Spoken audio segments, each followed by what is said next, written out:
Buenas tardes. Damos inicio a la audiencia en la reclamación rol 64-2015, acumulada al rol 65-2015, Comunidad Indígena Coya-Tata Inti, Pueblo Los Loros y otros, versus Superintendencia del Medio Ambiente. Se han anunciado para alegar por la reclamante don Jorge García Nielsen, por la reclamado la Superintendencia del Medio Ambiente don Tomás Darricae Solari y como tercero coayudante por Lumina Cooper, Sociedad Anónima, don Javier Vergara Fischer. Damos la palabra al relator del tribunal, don Ricardo Pérez, por favor. Gracias, señor presidente. En la presente causa concurren como reclamantes la comunidad indígena Coya-Tata Inti, Pueblo Los Loros, Juan Silva Molina, Marcos Higilio Tuprat y Lina Arrieta Herrera, y como reclamado la Superintendencia del Medio Ambiente, en adelante la Superintendencia. Lo impugnado es la resolución exenta número 198 de 18 de marzo de 2015, dictada por el Superintendente del Medio Ambiente, quien sancionó a Sociedad Contractual Minera Lumina Copper al pago de una multa total de 14.387 unidades tributarias anuales, por 18 incumplimientos a sus resoluciones de calificación ambiental y a la realización de una serie de medidas urgentes y transitorias. A continuación, el ilustro tribunal me referiré a los antecedentes de la presente reclamación. Minera Lumina Copper es titular de los siguientes proyectos relacionados con la presente causa. Primero, el proyecto Caserones, aprobado por la resolución exenta número 13 de 13 de enero de 2010 por la Comisión Regional del Medio Ambiente, Región de Atacama. Este proyecto se localiza en la comuna de Tierra Amarilla, provincia de Copiapó, Región de Atacama, y consiste en la producción y venta de concentrado de cobre, cátodos de cobre y concentrado de molibdeno como resultado de la explotación a rajo abierto del yacimiento ubicado en el entorno del Cerro Caserones. Segundo, el proyecto Línea de Transmisión Maitencillo-Caserones, calificado favorablemente mediante resolución exenta número 151 de 11 de julio de 2011 por la Comisión de Evaluación de la Región de Atacama. Este proyecto consiste en la construcción de una línea de transmisión eléctrica que provea la energía requerida por el proyecto Caserones. La línea eléctrica tiene una longitud aproximada de 190 kilómetros y se soporta sobre un total de 672 torres de acero. Y tercero, el proyecto Modificación Línea de Transmisión Maitencillo-Caserones, variante Maitencillo Norte, calificado favorablemente mediante resolución exenta número 17 de 19 de enero de 2012 por la Comisión de Evaluación de la Región de Atacama, al cual corresponde una modificación al trazado originalmente aprobado entre las torres números 1 y 116. Ahora bien, entre los días 23 y 26 de abril del año 2013, la Superintendencia, junto a otros organismos, llevaron a cabo actividades de inspección ambiental en las instalaciones del proyecto Caserones, donde se verificó un total de 67 exigencias relacionadas con las resoluciones de calificación ambiental señaladas precedentemente. Tales actividades concluyeron con la emisión de las actas de inspección ambiental y del informe de fiscalización correspondiente, el que dio cuenta de una serie de no conformidades. El 5 de noviembre de 2013, mediante ordinario UIPS número 870, se inició el procedimiento sancionatorio rol F25-2013, con la formulación de cargos en contra de Lumina por 19 infracciones a la RCA 13-2010, una a la RCA 151-2011 y 3 infracciones a la RCA 17-2012. El 9 de diciembre de 2013, el titular del proyecto presentó sus descargos, pidiendo ser absuelto en 12 de los 23 cargos y allanándose parcialmente a los 11 restantes. El 2 de julio y 20 de agosto de 2014 se presentaron las denuncias Agrícola del Sol de Copiapó Limitada y de los reclamantes de autos, quienes solicitaron hacerse parte en el pedimento sancionatorio, petición que fue acogida por resoluciones exentas número 1223, 1224, ambas de 23 de septiembre de 2014. El 5 de marzo de 2015, la fiscal instructora del procedimiento sancionatorio envió su dictamen al superintendente y el 18 de marzo de 2015 la autoridad administrativa dictó la resolución exenta número 198, donde resolvió sancionar a Lumina por las siguientes infracciones a la RCA 13 de 2010. Por no haber conectado el sistema de subdrenes bajo el depósito de lixiviación al sistema de manejo de aguas lluvias y la piscina de refino, por haber implementado un sistema de monitoreo de las aguas provenientes de los subdrenes bajo el depósito de lixiviación que no permite su manejo diferenciado, por no contar con la infraestructura requerida para el manejo diferencial de las aguas que resulten afectadas en su calidad para efectos de su tratamiento y reutilización, por haber operado el sistema de lixiviación sin contar con la validación de los diseños y sistemas de monitoreo y control de infiltraciones por la autoridad competente, por haber operado el depósito de lastre sin contar con la validación de su sistema de tratamiento pasivo por las autoridades competentes, por haber operado el proyecto sin contar con un plan de acción para eventos de contaminación validado por la autoridad ambiental, por no haber contado con un sistema de monitoreo robusto validado por las autoridades competentes, por haber construido un sistema de manejo de aguas lluvias distinto al autorizado, por no haber instalado el disipador de energía en la desembocadura de la obra de descarga del Canal Oriente 1, por encontrar que las aguas servidas presentan superación de la norma chilena 1333, por haber ingresado residuos peligrosos al relleno controlado, por no haber realizado el aspirado de calles en el tramo de 7 kilómetros de la ruta C5, por no haber instalado cobertura con polietileno o membranas en los sectores de riego del depósito de lixiviación y por haber realizado el transporte de sustancias peligrosas a través de empresas que no cuentan con RCA para llevar a cabo dicha actividad. Asimismo, el superintendente decidió absolver a Lumina de los siguientes cargos en relación a la RCA 13 de 2010, a saber, por haber operado el relleno sanitario sin contar con la validación de los diseños y sistemas de monitoreo y control de infiltraciones, por no haber realizado manejo de biogás en el relleno sanitario, por no haber contado con un estanque de almacenamiento de aguas lluvias contaminadas para el relleno sanitario, por no haber realizado la entrega de agua desalada en lugares y caudales determinados y por no haber asegurado en un 100% la no ocurrencia de un evento de contaminación durante la operación del proceso de lixiviación del proyecto. Ahora bien, respecto a la RCA número 151/2011, el superintendente sancionó a Lumina por haber construido la línea de transmisión eléctrica según un trazado distinto al autorizado. Por último, en lo que se refiere a la RCA 17/2012, el titular del proyecto fue sancionado por no haber instalado balizas entre las torres correspondientes y por no haber instalado peines en las torres en que se había comprometido, y fue absuelto por no haber contado con un plan de trabajo para formaciones xerofíticas en forma previa a la ejecución de las obras de construcción de la línea de transmisión eléctrica.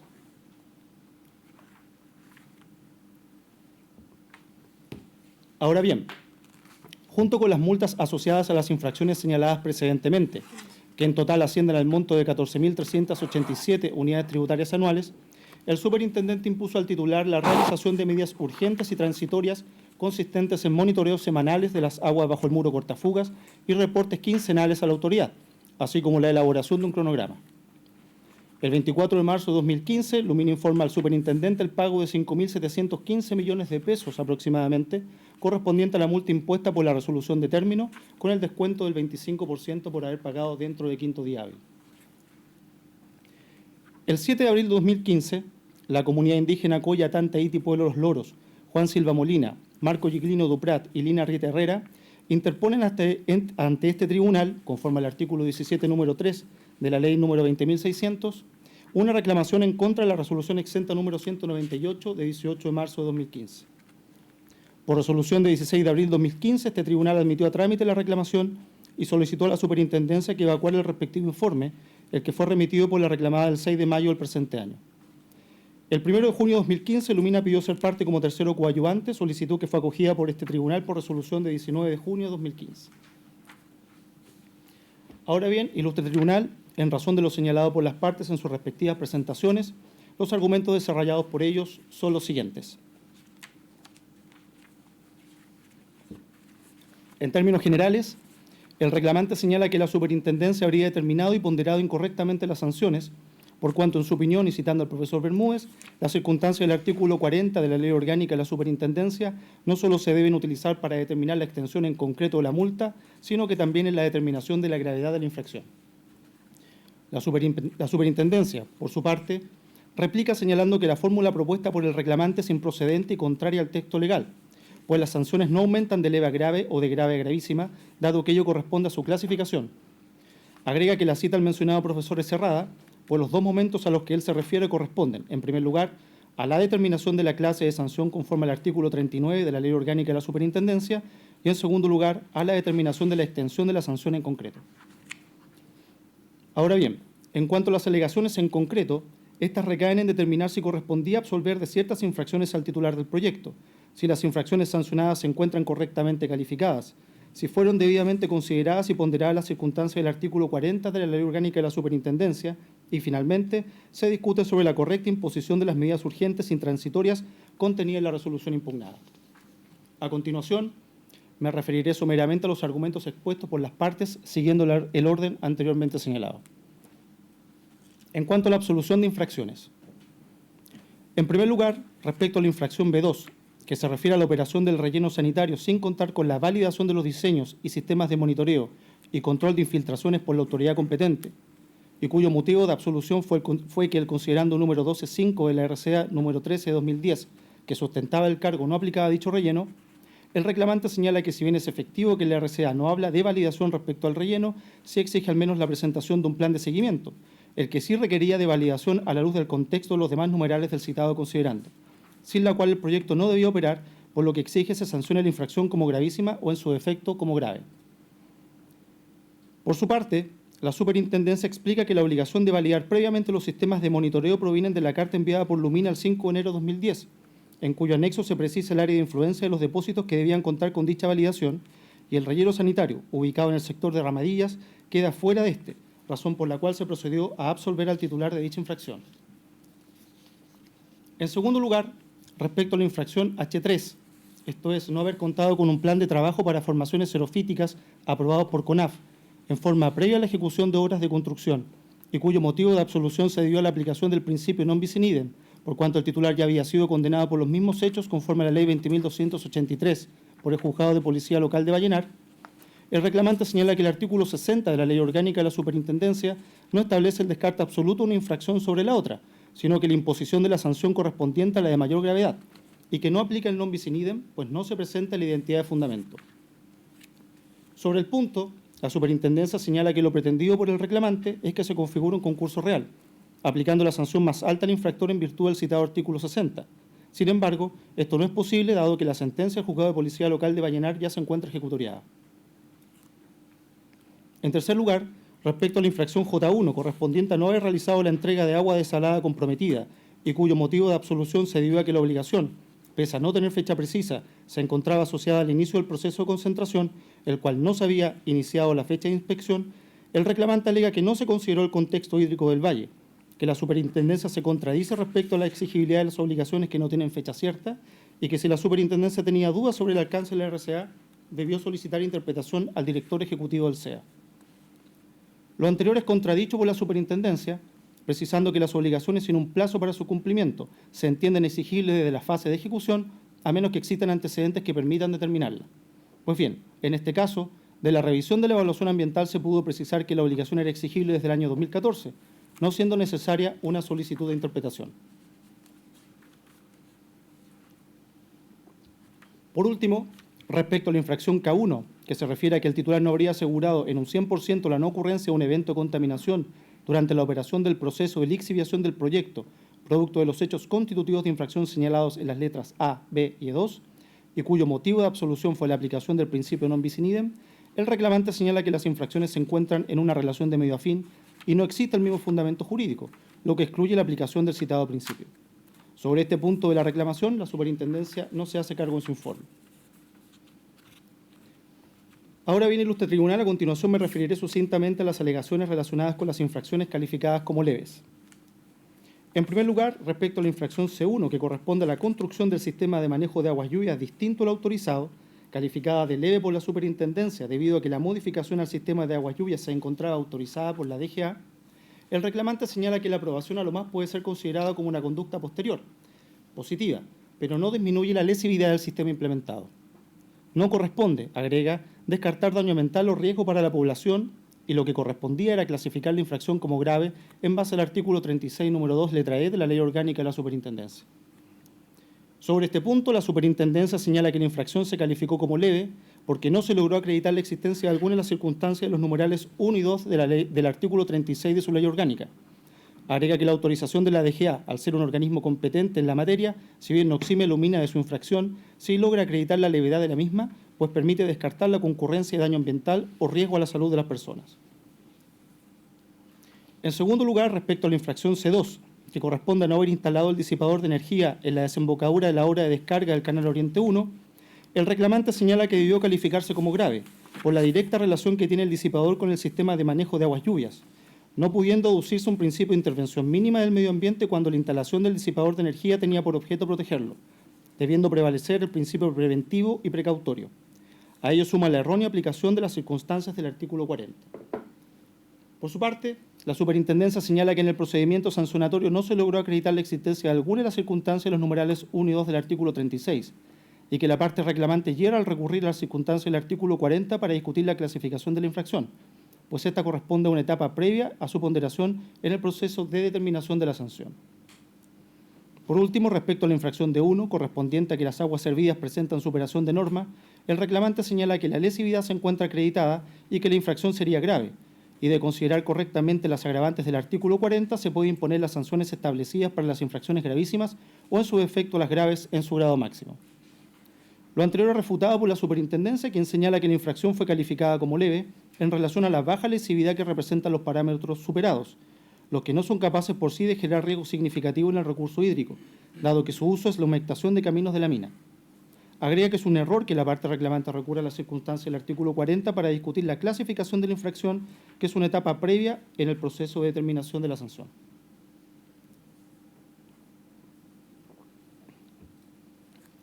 Ahora bien, a continuación me referiré a las alegaciones relacionadas con las infracciones calificadas como graves. En primer lugar, respecto a la infracción A1, esto es no haber conectado el sistema de subdrenes bajo el depósito de lixiviación al sistema de aguas lluvias y a la piscina de refino, el reclamante señala que la Superintendencia no la consideró una infracción gravísima porque no se acreditó la existencia de un daño ambiental irreparable o afectación grave a la salud de las personas, a pesar de que solicitaron diligencias tendientes a acreditar las que fueron rechazadas por la Superintendencia. Agrega que una correcta aplicación de las circunstancias del artículo 40 permitiría a la Superintendencia imponer las sanciones aplicables a las infracciones gravísimas. Por su parte, la Superintendencia señala que en el expediente no existen antecedentes que logren acreditar dichas circunstancias, por lo que la clasificación de grave aplicada a este incumplimiento es correcta y conforme a derecho. En cuanto a la incorrecta ponderación de las circunstancias del artículo 40, señala que la alegación es improcedente, ya que no justifica cuál fue el error en dicha ponderación. En segundo lugar, respecto a la infracción A2, esto es implementar un sistema de monitoreo de las aguas provenientes de los subdrenes bajo el depósito de lixiviación, que no permite el manejo diferenciado de estas, y a la infracción A3, que corresponde a que no se contó con la infraestructura requerida para el manejo diferencial de las aguas que resulten afectadas en su calidad para efecto de su tratamiento o reutilización, el reclamante señala que si se consideraran las agravantes por ellos solicitadas y se hiciera una correcta ponderación de las circunstancias del artículo 40, correspondía imponer las sanciones establecidas para las infracciones gravísimas y aplicarlas en su grado máximo. En este punto, la Superintendencia señala que la reclamante no realiza ni el más mínimo análisis de cuál es la ilegalidad y cómo, con los antecedentes del expediente, la Superintendencia debió clasificar la infracción como gravísima. Para que se pueda clasificar la infracción como gravísima, no basta con que haya un peligro, se requiere un daño ambiental irreparable o que se haya afectado gravemente la salud de la población, lo que no se puede deducir de la aplicación del artículo 40A, configurado en este caso por el peligro ocasionado. En tercer lugar, respecto a las infracciones B1, B3, B4, B5, el reclamante señala que la Superintendencia clasifica razonablemente las infracciones en el artículo 36, número 2, letra E de su ley orgánica, pero no las sanciona con las multas aplicables a las sanciones gravísimas, lo que sería procedente si considerara en este momento las circunstancias del artículo 40. Por su parte, la Superintendencia reitera que la ponderación de las circunstancias del artículo 40 se realiza una vez clasificada la infracción y que la alegación del reclamante es contradictoria, por cuanto manifiesta su conformidad con la calificación de grave, para después, inexplicablemente, alegar que no se aplicó una sanción correspondiente a las infracciones gravísimas. Por último, respecto a la infracción G1, esto es haber construido la línea de transmisión eléctrica según un trazado distinto al autorizado, el reclamante señala que la Superintendencia yerra al calificar la infracción como grave de acuerdo al artículo 36, número 2, letra E, porque en realidad correspondía a calificarla de gravísima conforme al artículo 36, número 1, letra F. Sobre este punto, la Superintendencia señala que para ponderar la gravedad de esta infracción se recurrió a la evaluación ambiental, ya que si bien el diseño del trazado de la línea de transmisión eléctrica pareciera no constituir a priori una medida de mitigación, sí se encuentra dentro del catálogo de estas medidas en el estudio de impacto ambiental, razón por la cual se calificó de grave conforme al artículo 36, número 2, letra E de la Ley Orgánica de la Superintendencia. Ahora bien, en lo que se refiere a la concurrencia y ponderación de las circunstancias del artículo 40, el reclamante señala que la Superintendencia ponderó conjuntamente las circunstancias del artículo 40, letra D, salvo respecto a las infracciones B1, B3, B4 y B5, y que lo mismo hizo con las circunstancias de las letras E, F, G, H e I del citado precepto, a pesar que la ley mandata la ponderación de las citadas circunstancias para cada sanción específica, es decir, la Superintendencia debía analizar cada una de las circunstancias por cada infracción y sanción. Luego se refiere específicamente a cada una de las circunstancias del artículo 40 consideradas en la resolución impugnada y sus supuestas ilegalidades. Por su parte, La superintendencia señala que las alegaciones del reclamante en este punto adolecen de una falta de estructura, toda vez que algunas de las circunstancias del artículo 40 las analiza a propósito de la gravedad de las infracciones y otras en la ponderación para determinar la sanción específica, lo que es sintomático de que la lógica sancionatoria dispuesta por la ley no es comprendida por el recurrente. Luego se hace cargo de las alegaciones que el reclamante realiza respecto a las circunstancias específicas del artículo 40, rechazando cada uno de los argumentos. Finalmente, en cuanto a las medidas urgentes y transitorias, el reclamante señala que no se entiende cómo, por la imposición de una mera medida de seguimiento más intensa, se podría evitar daño inminente al medio ambiente.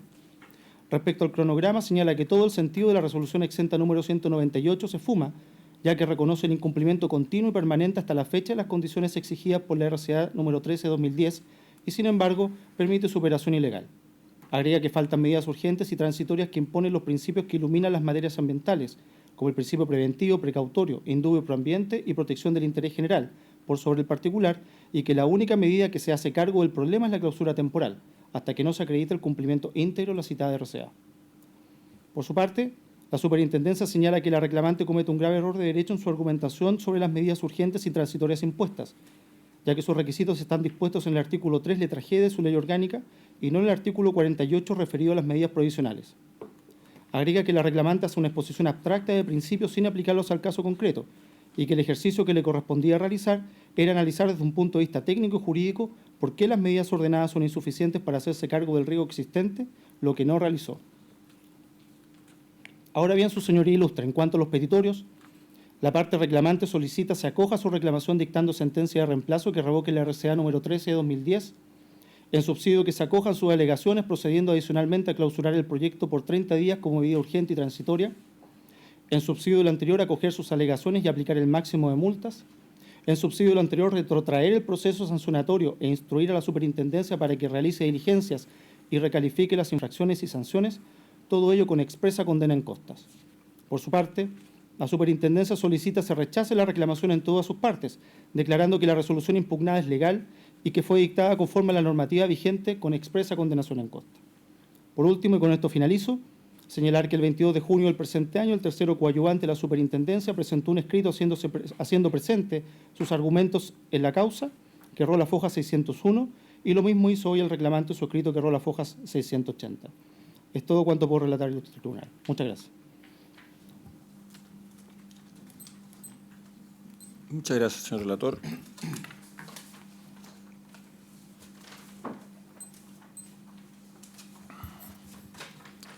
Se ha anunciado por lapso de 30 minutos el representante de la reclamante, don Jorge García Nielsen. Tiene la palabra, por favor. Buenas tardes, señor Ilustre. Efectivamente, por la parte reclamante, comparezco y alego, solicitando en definitiva lo que muy bien ha señalado el señor relator. No quiero reiterar lo que muy bien ha señalado hoy día, ¿no es cierto?, el señor relator, así que trataré de abocarme a los puntos que hemos considerado neurálgicos, teniendo en consideración de alguna manera también el desistimiento que existió por parte de la otra parte reclamante, en donde también exponían varios argumentos de los cuales nosotros también nos hacíamos cargo. En primer lugar, señor Ilustre, señalar brevemente que, dado el escrito que ha presentado la empresa minera, preferiría hacerme cargo de dos puntos muy sumeramente. La primera es que ellos han hecho ver que han existido sendos recursos de protección a propósito de este tema. Lo mismo se abordó en su momento respecto de la causa ROL 48-2014, que en estos momentos se encuentra en estado para fallarse y que de alguna manera se condice bastante con algunos de los puntos que vamos a abordar hoy día. Esos recursos de protección, como la verdad todos saben, no generan obviamente ninguna cosa juzgada material y además, y quisiera aclarar que en ningún momento señalan que no existió vulneración a las garantías fundamentales, sino que simplemente indican respecto de un caso que los actos impugnados eran meros actos trámites y que por sí mismos no tenían ninguna posibilidad de poder vulnerar las garantías constitucionales. Y en el otro caso, en definitiva, lo que señalan es que deberá conocerse estos temas justamente ante la nueva institucionalidad ambiental. Por ende, simplemente se incurrió esa discusión a esos dos puntos que basta leer los fallos para poder darse cuenta. En segundo lugar, señor Ilustre, quisiera aclarar que respecto a la legislación activa, que también ha sido un tema que ha levantado la empresa minera en su escrito, la verdad es que el artículo 18, número 3 de la ley 20.600 es bastante claro y no creo que sea susceptible de interpretar de manera distinta. Señala que efectivamente podrá reclamar ante el tribunal la persona que se vea directamente afectada por lo resuelto por la Superintendencia de Medio Ambiente. uno puede focalizar la discusión en la primera parte, directamente afectado, o en la segunda, por lo resuelto por la Superintendencia de Medio Ambiente. Pero la verdad es que la frase es una sola, no hay comas, no hay nada, y en consecuencia, a nuestro modo de ver, se entiende claramente que en el minuto en donde la Superintendencia afecta, ¿no es cierto?, a esta parte, al momento de no acoger lo solicitado en nuestro escrito, claramente se da lo requerido por el artículo, que es que se vea directamente afectado por lo resuelto por la Superintendencia. Adicionalmente, quisiera agregar también que, de alguna manera, cuando la Superintendencia reconoció la calidad de interesado a esta parte en el procedimiento administrativo, la verdad es que la empresa minera también hizo eso, algunas observaciones, pero en definitiva no llegó a ninguna instancia superior ante los tribunales de justicia para reclamar de ese reconocimiento que hizo la Superintendencia de Medio Ambiente. Y por ende también entendemos que, de alguna manera, este tema ya está zanjado. Muy brevemente, solamente quería explicar esos dos puntos de manera previa. Luego, su señor ilustre, para también aclarar algunos puntos, nosotros hemos señalado básicamente dos cosas respecto de las facultades que tiene este ilustre tribunal para poder revisar, ¿no es cierto?, y cambiar lo resuelto por la Superintendencia, específicamente en cuanto al tipo de sanción que ha aplicado y a la cantidad de las multas que ha determinado, sino que también hemos impugnado de alguna manera la estructura que ha utilizado la Superintendencia para poder aplicar el artículo 40. Y la verdad es que para ello no hemos, de alguna manera, valido, ¿no es cierto?, de lo señalado por el profesor Jorge Bermúdez, en cuanto a que el primer momento en donde se utiliza el artículo 40 para poder efectivamente aplicar la sanción en concreto, no es solamente al momento de poder recorrer la extensión de la multa o de la clausura, porque son en definitiva las dos sanciones temporales o que son susceptibles de recorrer, ¿no es cierto?, en la ley de 20.417, sino que también al momento de determinar la clase de sanción. Y para ello, lo que dice básicamente el profesor Bermúdez, quisiera, si me permite la ilustrísima Corte, poder señalarlo muy brevemente, dice que básicamente estas circunstancias o criterios, refiriéndose a lo del artículo 40, deben ser aplicados en dos momentos. En primer lugar, al determinar la clase de sanción que corresponde a la infracción, lo que quisiera también aclarar, porque muy bien han dicho la Superintendencia y la empresa minera, es que lo que ocurrirá solo una vez calificada jurídicamente la infracción de que se trate. Efectivamente, primero hay que calificar la infracción y luego utilizar las circunstancias del artículo 40 para determinar la clase de sanción. Y en segundo lugar, y luego señala el profesor Jorge Bermúdez, y luego se debe fijar la extensión o graduación en concreto, lo que resulta procedente respecto a las sanciones de multa y clausura temporal. Y a nuestro modo de ver, el punto está en donde cuando el profesor señala, ¿no es cierto?, que deben ser aplicados en dos momentos. En primer lugar, al determinar la clase de sanción, nosotros entendemos por clase de sanción no las que están establecidas en el artículo 38 de la ley, sino que también las que están establecidas en el artículo 39. Y el artículo 39 determina una serie de sanciones siguiendo justamente el tipo de infracción. Y el artículo 39 dice, bueno, las infracciones gravísimas podrán tener este tipo de sanciones, las infracciones graves este otro tipo y las infracciones leves este otro tipo. Y a nuestro modo de ver, efectivamente, eso constituye una clase de sanción. Las sanciones establecidas para las infracciones gravísimas, las sanciones establecidas para las infracciones graves y las sanciones establecidas para las infracciones leves. Y en consecuencia, interpretando de alguna manera lo que ha dicho, ¿no es cierto?, el profesor Jorge Bermúdez, que de todas maneras, si su señor Ilustre lo determina pertinente, por ahí tratarlo como una medida para mejor resolver, que informe el señor, efectivamente, el profesor Jorge Bermúdez, a qué se refiere con clase de sanción. Pero a nuestro modo de ver está claro que el artículo 39 permite efectivamente entender que las clases de sanciones son las que se dividen según el tipo de infracción, gravísima, grave y leves. Y en consecuencia, lo que está diciendo acá es que estas circunstancias o criterios del artículo 40 podrán aplicarse en primer lugar al determinar la clase de sanción, o sea, la clase de sanción gravísima, grave o leve.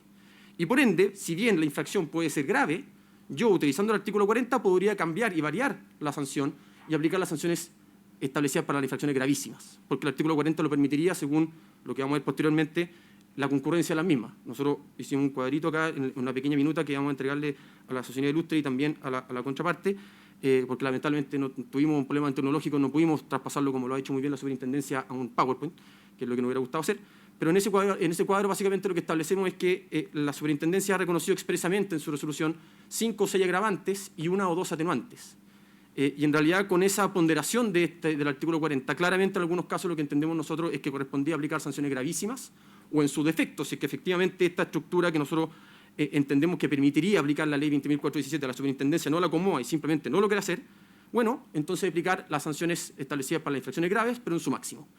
Y no solamente multas, sino que también revocación o clausura, cuestión que tampoco justifica la Superintendencia en su resolución.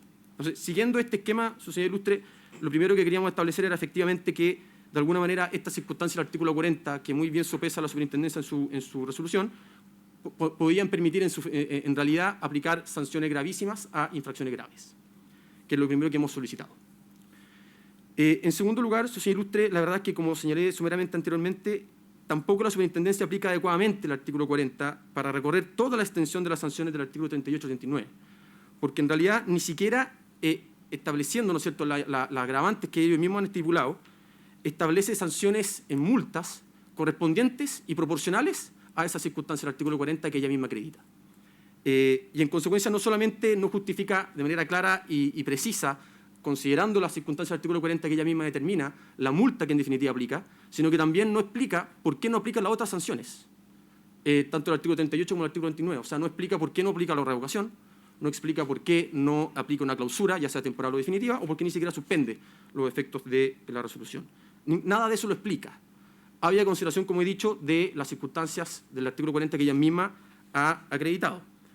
Esta necesidad de justificación la ha establecido esta misma Justísima Corte en la causa Rol R6 de 2014, respecto a lo cual, por lo mismo, no entraré en mayor detalle, pero que en realidad entendemos que concurre en este caso plenamente. En segundo lugar, señor ilustre, la verdad es que también entendemos que, y como he dicho ya reiteradamente, las circunstancias del artículo 40 que reconoce la Superintendencia de Medio Ambiente, la verdad es que son múltiples, pero principalmente son aquellas que permiten agravar la sanción. Por ejemplo, y aquí voy a señalar básicamente a modo ejemplar algunas de las infracciones, no me voy a remitir a todas, obviamente, en donde nosotros establecimos básicamente la infracción que se estableció y las circunstancias del artículo 40 que aplicó la Superintendencia. Para ello tenemos una minuta que dejaremos finalmente ante el tribunal, o lo podemos pasar inmediatamente si es que el tribunal estima pertinente.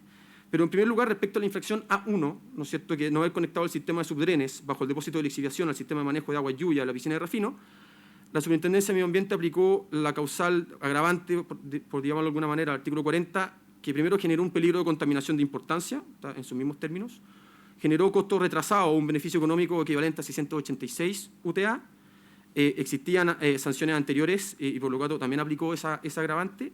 La empresa era de tamaño tipo 4, en consecuencia tenía una capacidad económica importante.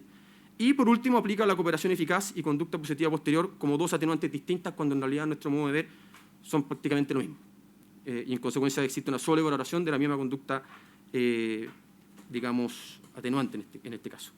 Respecto de la infracción A2, ocurre prácticamente lo mismo, aplica exactamente las mismas agravantes. Respecto de la infracción A3, de nuevo exactamente lo mismo. Respecto a la infracción B1, que es la operación del sistema de lixiviación sin contar con validación de los diseños y sistemas de monitoreo y control de infiltraciones por la autoridad competente. Respecto de esta infracción y las que vienen a continuación, me abocaré con mayor profundidad a continuación. Reconoce también que generó un peligro de importancia sobre la calidad del recurso hídrico, generó ganancias ilícitas, ya no solamente corto retrasado, sino que ganancias ilícitas por 3.182 UTA, que como veremos sobre ese punto también abordaremos, de alguna manera está establecida de manera irregular, porque la misma superintendencia reconoce que esas validaciones hoy día son insuficientes y son incompletas. Y en consecuencia no entiende por qué aplica una determinada fecha para determinar ese monto y no sigue corriendo en definitiva esa ganancia ilícita hasta el día de hoy día. Sobre eso voy a abocarme más con mayor profundidad con posterioridad. Luego reconoce la intencionalidad en la comisión de la infracción. También aplica la agravante de sanciones anteriores, el tema del tamaño del tipo 4 con capacidad económica y una cooperación eficaz, solamente un atenuante. Sin embargo, calificó la infracción como grave y aplicó la sanción de una determinada multa muy parecida a la ganancia ilícita que determinó ella misma.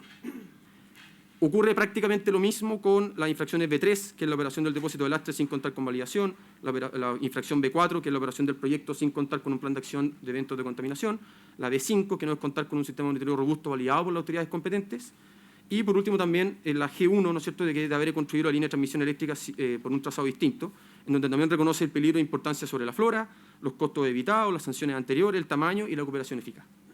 En consecuencia, la verdad es que, sociedad ilustre, entendiendo toda esta aplicación de los artículos del artículo 40 y siguiendo justamente el principio de proporcionalidad que muy bien cita la empresa minera en su escrito, es que en realidad nosotros entendemos que por 8 infracciones graves, solamente considerando estas 8 infracciones graves y las mismas circunstancias del artículo 40 que la Superintendencia obviamente estableció en su resolución, ya solo eso permite aplicar multas en su máximo y la revocación de la RCA. Porque el artículo 39, letra B, lo permite. Sin embargo, la Superintendencia no hace justificación alguna de por qué no, y en realidad viene la empresa minera a justificar que esto era por un principio de proporcionalidad.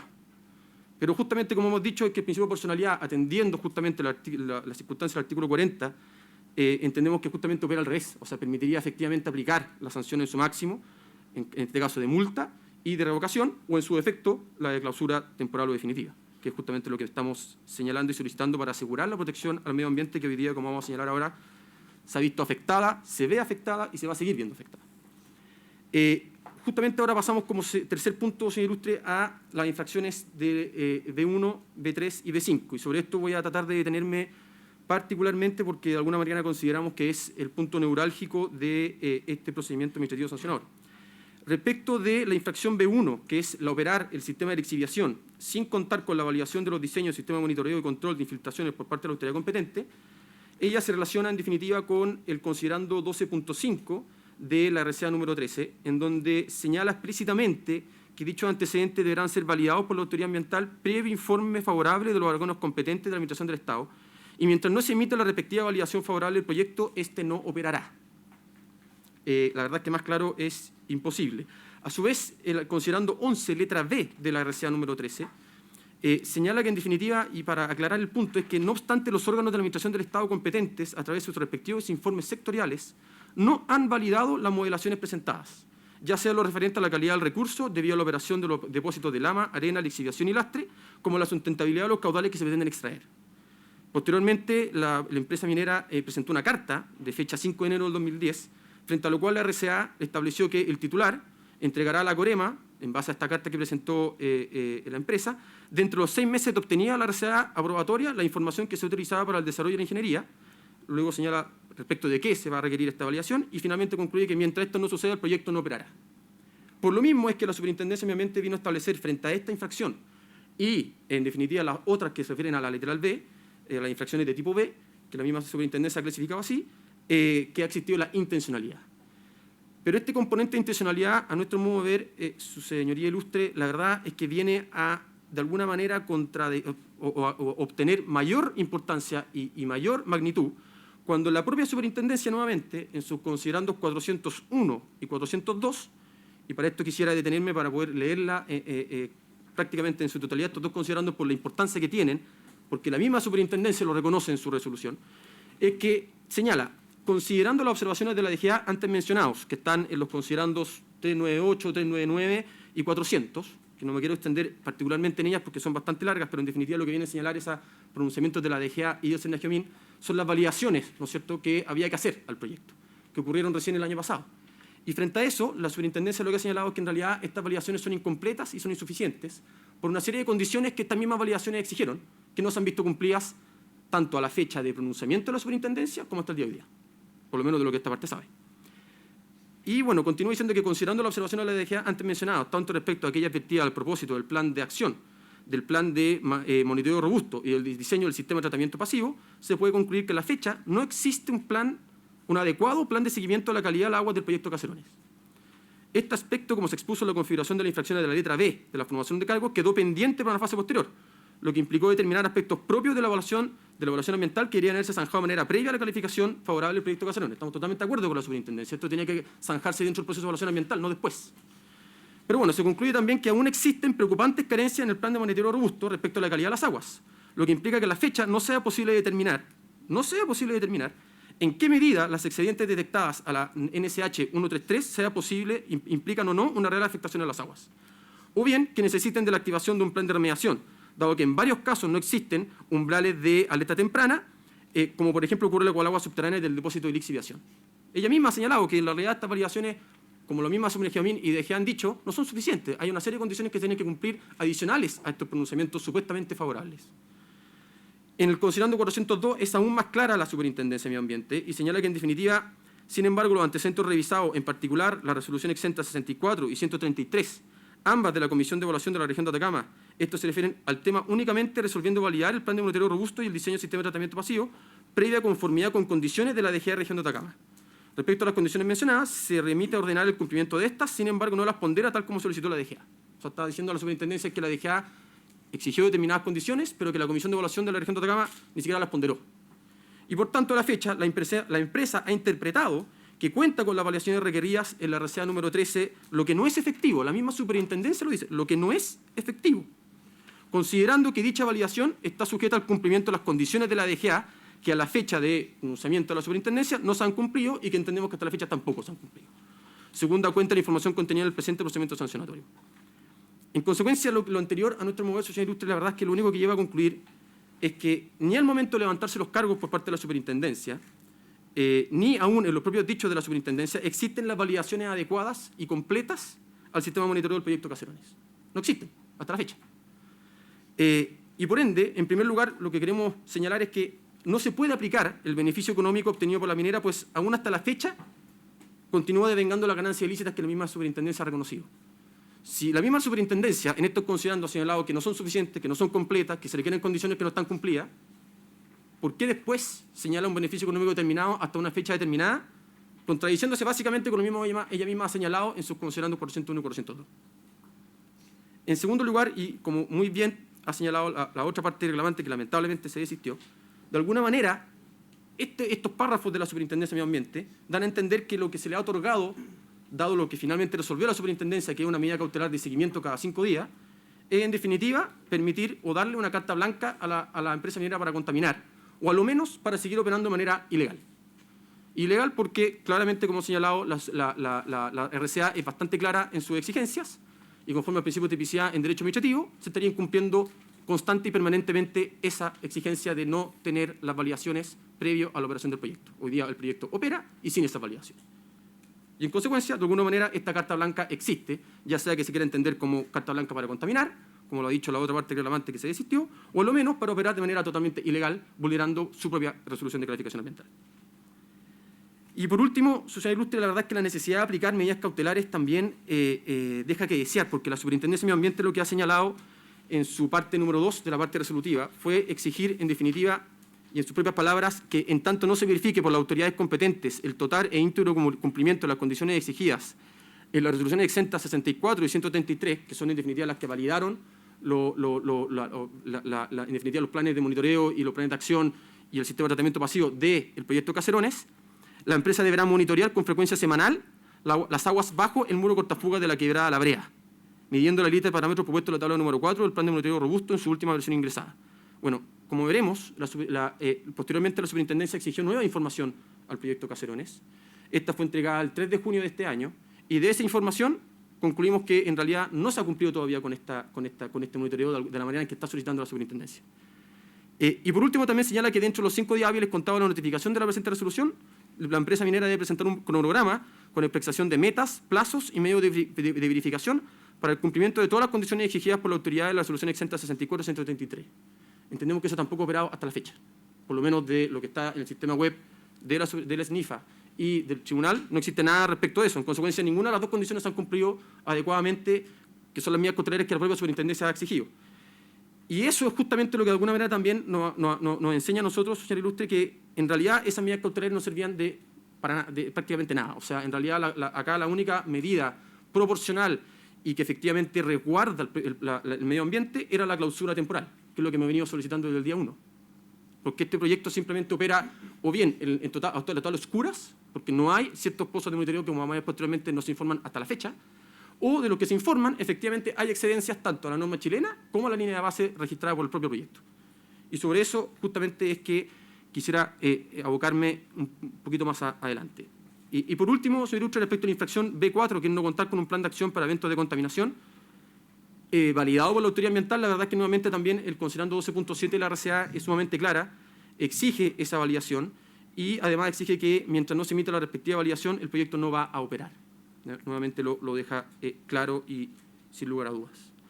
Pero además exige que el titular deberá asegurar en un 100% la no ocurrencia de un evento de infiltración durante la operación del proyecto, así como también su etapa de cierre. Lo dice la propia RCA, no lo dijimos nosotros. Uno lo podría considerar de repente un poquito, digamos, excesivo la condición, pero fue la misma RCA y si querían modificarlo lo podrían modificar posteriormente, no lo han hecho hasta la fecha. Y en consecuencia esa condición sigue plenamente vigente y la verdad es que el proyecto, como vamos a acreditar posteriormente con los monitoreos que la propia minera ha entregado, no lo está cumpliendo. En cuanto a las excedencias, y aquí efectivamente quisiera poder detenerme un poco, tenemos efectivamente ciertos cuadros y ciertos gráficos que van a poder explicar mejor lo que intentaré explicar en estos estrados, digamos. Y es que, en primer lugar, y efectivamente, estas circunstancias, estos monitoreos entregados por la empresa el día 3 de junio del 2015, que fueron acompañados a través de un escrito nuestro el día de ayer con un CD, que posteriormente, si su señor Lucho lo estima pertinente, podrá decretar como medida para mejor resolver que efectivamente la superintendencia informe y entregue esos nuevos antecedentes, en conjunto con el breve informe que nosotros solicitamos, y es que ella misma informe respecto a lo que vamos a decir ahora, que son las excedencias establecidas en esos monitoreos a la línea de base y a la norma chilena, porque se nos puede imputar que, bueno, esto es un análisis nuestro. Bueno, claro, porque la superintendencia no lo ha hecho y lo que estamos pidiendo es que lo haga. ¿Y por qué primero en estos monitoreos entregados el 3 de junio del 2015 son incompletos? Porque, en primer lugar, no informa el estado de 4 pozos fiscalizados por la superintendencia. El RE3, el WE01, el PZB01 y el LM-17. Hechos que, a nuestro modo de ver, ya a estas alturas configuran plenamente las infracciones gravísimas del artículo 36, número 1, letra F o E, o al menos las infracciones graves del número 2, letra F, porque en definitiva consideran o son negaciones a entregar información solicitada por la superintendencia, obviamente ya no una, ya no dos, sino que 3 veces, y no se entregan.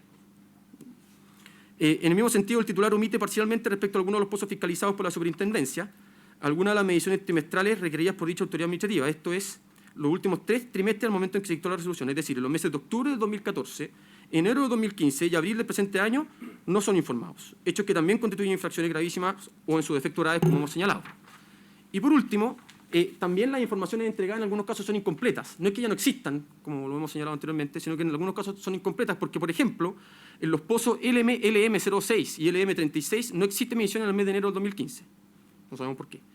Pozo CCH5 no se realizó la medición en abril del 2015. No sabemos por qué. El pozo CCH-4, la última medición efectuada por el titular consta del mes de abril del 2013, donde se superaban los 3 parámetros analizados: sulfato, sólido disuelto y conductividad eléctrica. Hasta la fecha tampoco hay ninguna información. El pozo WP02, que la última medición fue realizada el mes de julio de 2014, indicando una superación de 2 de los 3 parámetros analizados. O sea, de que son incompletas, esta información es incompleta. No hay que ser, digamos, muy con todas las neuronas funcionando para darse cuenta. Está dentro de la misma información entregada por la empresa minera el 3 de junio de 2015 a la superintendencia. Y además, no solamente son incompletas, sino que también registran excedencias. Y las excedencias son tan claras que la empresa minera en su escrito trata de justificar estas excedencias por la sequía y por otros proyectos. Y como vamos a ver, son obviamente descartables por distintos motivos. Primero, las excedencias a la norma chilena 133. Lo que dice la resolución de calificación ambiental en el considerando 7.1.A.2, referido al recurso hídrico, la calidad del agua, dice específicamente que, efectivamente, respecto a la quebrada La Brea y quebrada Caserones, voy a citar, si me permite el Lucho Tribunal, además se controlarán parámetros de la norma de calidad de agua para riego NSH 1333 en los puntos ubicados aguas arriba de las obras que pudieran generar algún tipo de contaminación y en los puntos de monitoreo de la línea de parámetros. A lo que estoy yendo con esto es que, en definitiva, es la misma RCA la que exige aplicar para, efectivamente, estas quebradas la norma chilena, ya no es que seamos nosotros. Y por último, ¿no es cierto?, respecto a la excedencia de la línea de base, nosotros hemos hecho entonces 2 tipos de recuadros. El primero es un recuadro con la información disponible en base al escrito del 3 de junio del 2015. Como le señalé al señor Ilustre, me gustaría haberlo tenido en PowerPoint, pero la tecnología nos superó, lamentablemente.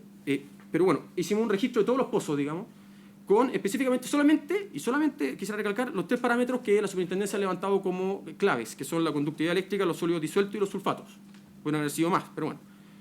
Y aquí tenemos claramente que se supera la norma chilena de riego en prácticamente la mayoría de los pozos, ¿ya? Sin perjuicio de los pozos que no se informan. Yo lo acabo de señalar. Pero además de estos pozos que efectivamente superan la norma chilena claramente, digamos, y es algo que la misma RCA exige, de alguna manera lo que ha venido la empresa minera, no ya la superintendencia, ha señalado básicamente que existen 2 posibles explicaciones para estas excedencias a la norma chilena. La primera es la línea de base, que lo vamos a refutar posteriormente. Otro es que la empresa minera señala que existen otros proyectos en el sector que pudieran estar afectando, pero en realidad en su escrito no señala, en primer lugar, cuál es la descarga que realizan estos proyectos, de qué estamos hablando, digamos, cuál es la hidrología que afectan, cuál es el estado de funcionamiento o operación de estos proyectos, no señala nada. Pueden estar hoy día en etapa de cierre, no lo desconocemos, no lo señala. Por lo mismo, tampoco sabemos si están operando aún total o parcialmente, o al mínimo o al máximo. Y obviamente no hay ningún tipo de análisis de impactos acumulativos o sinérgicos, o si siquiera estos proyectos fueron incluidos dentro de la línea base del proyecto. No se dice nada, básicamente. Solamente se citan otros proyectos. Quedan 3 minutos, señor abogado. Y respecto a la sequía, en realidad viene a decir que a partir del año 2008 existe una sequía en la zona, lo que en realidad, a nuestro modo de ver, existe de mucho antes. Está reconocido en el mismo informe del CNGEOMIN que ha entregado esta parte en la causa ROL 48, y además no presenta estudio hidrológico o técnico alguno que lo acredite. Entonces, básicamente palabras. Y en consecuencia nosotros hicimos un breve análisis que, como ha señalado el señor Ilustre, hemos solicitado a la superintendencia que lo pueda realizar, obviamente con toda la expertise técnica que tienen ellos y que no tenemos nosotros. Pero en realidad, respecto solamente del parámetro sulfato, tenemos 3 gráficos en donde hemos señalado con línea azul la línea de base, con línea naranja el tema de la sequía, y en línea gris el funcionamiento del proyecto, o sea, lo que el proyecto está registrando como monitoreo. Y en línea amarilla la norma chilena de riego. Y la verdad es que vemos que en realidad en la línea de base, por ejemplo, en el pozo LM10, existió un pic el año efectivamente de la línea de base entregada por la empresa entre noviembre del 2005 y noviembre del 2006. El único pic que existe, que llega hasta 700, pero en realidad en todos los demás la línea de base reconoce que efectivamente no se cumple con la norma chilena de riego. Se está cumpliendo en ese momento. Bueno, a propósito de la sequía, que nosotros señalamos que básicamente es lo mismo que venía de antes, ya que está incluido dentro de la línea de base, o en su efecto la verdad es que no genera ningún cambio en lo que hemos señalado porque no presenta ningún antecedente respecto a lo mismo la empresa minera. Supera en algunos casos efectivamente la norma chilena, pero no es mayor.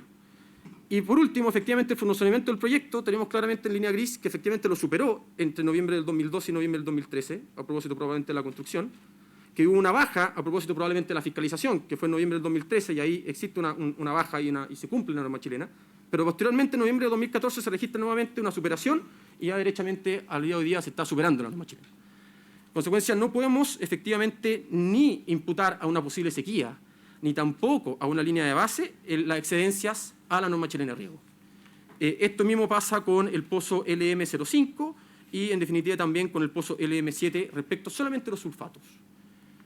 Nos costó bastante hacer ese análisis, como se podrá obviamente suponer, pero la realidad es que por lo mismo hemos solicitado el día de ayer a su señor Ilustre que la superintendencia saca cargo de estos elementos que estamos exponiendo hoy en día en base a los últimos antecedentes presentados por la empresa minera el 3 de junio del 2015 ante la misma superintendencia, para que en definitiva, en base a esos mismos antecedentes y de alguna manera aplicando los principios ambientales típicos, el preventivo, el de protección del medio ambiente, el indubio pro ambiente, etcétera, acredite que ya sea que efectivamente se convenza efectivamente a la superintendencia que acá se está contaminando, se está generando una excedencia por sobre la norma chilena de riego imputable a la empresa y en consecuencia se han generado infracciones gravísimas o en su defecto graves con posibilidad de aplicarle sanciones, como hemos dicho, de las infracciones gravísimas o en su defecto si esa estructura no le gusta a la superintendencia, ok, pero que aplique las sanciones establecidas para las infracciones graves en su máximo con revocación, clausura y multas máximas, bueno, que se convenza efectivamente de eso y en caso de que no se pueda convencer con los antecedentes que nosotros estamos pidiendo que analice,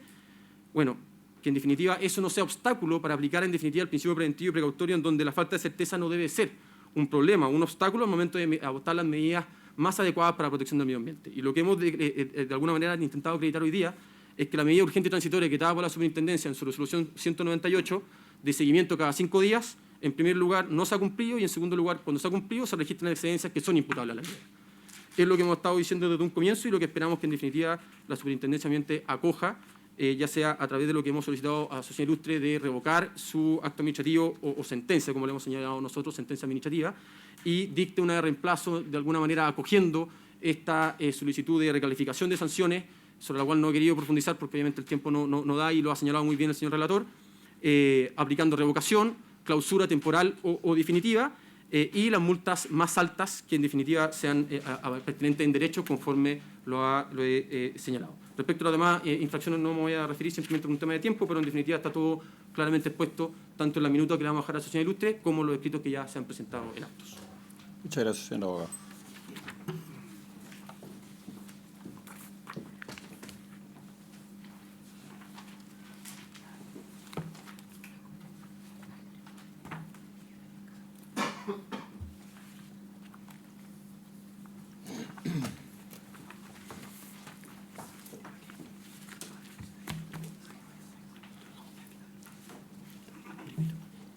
A continuación, por los 25 minutos que se ha anunciado,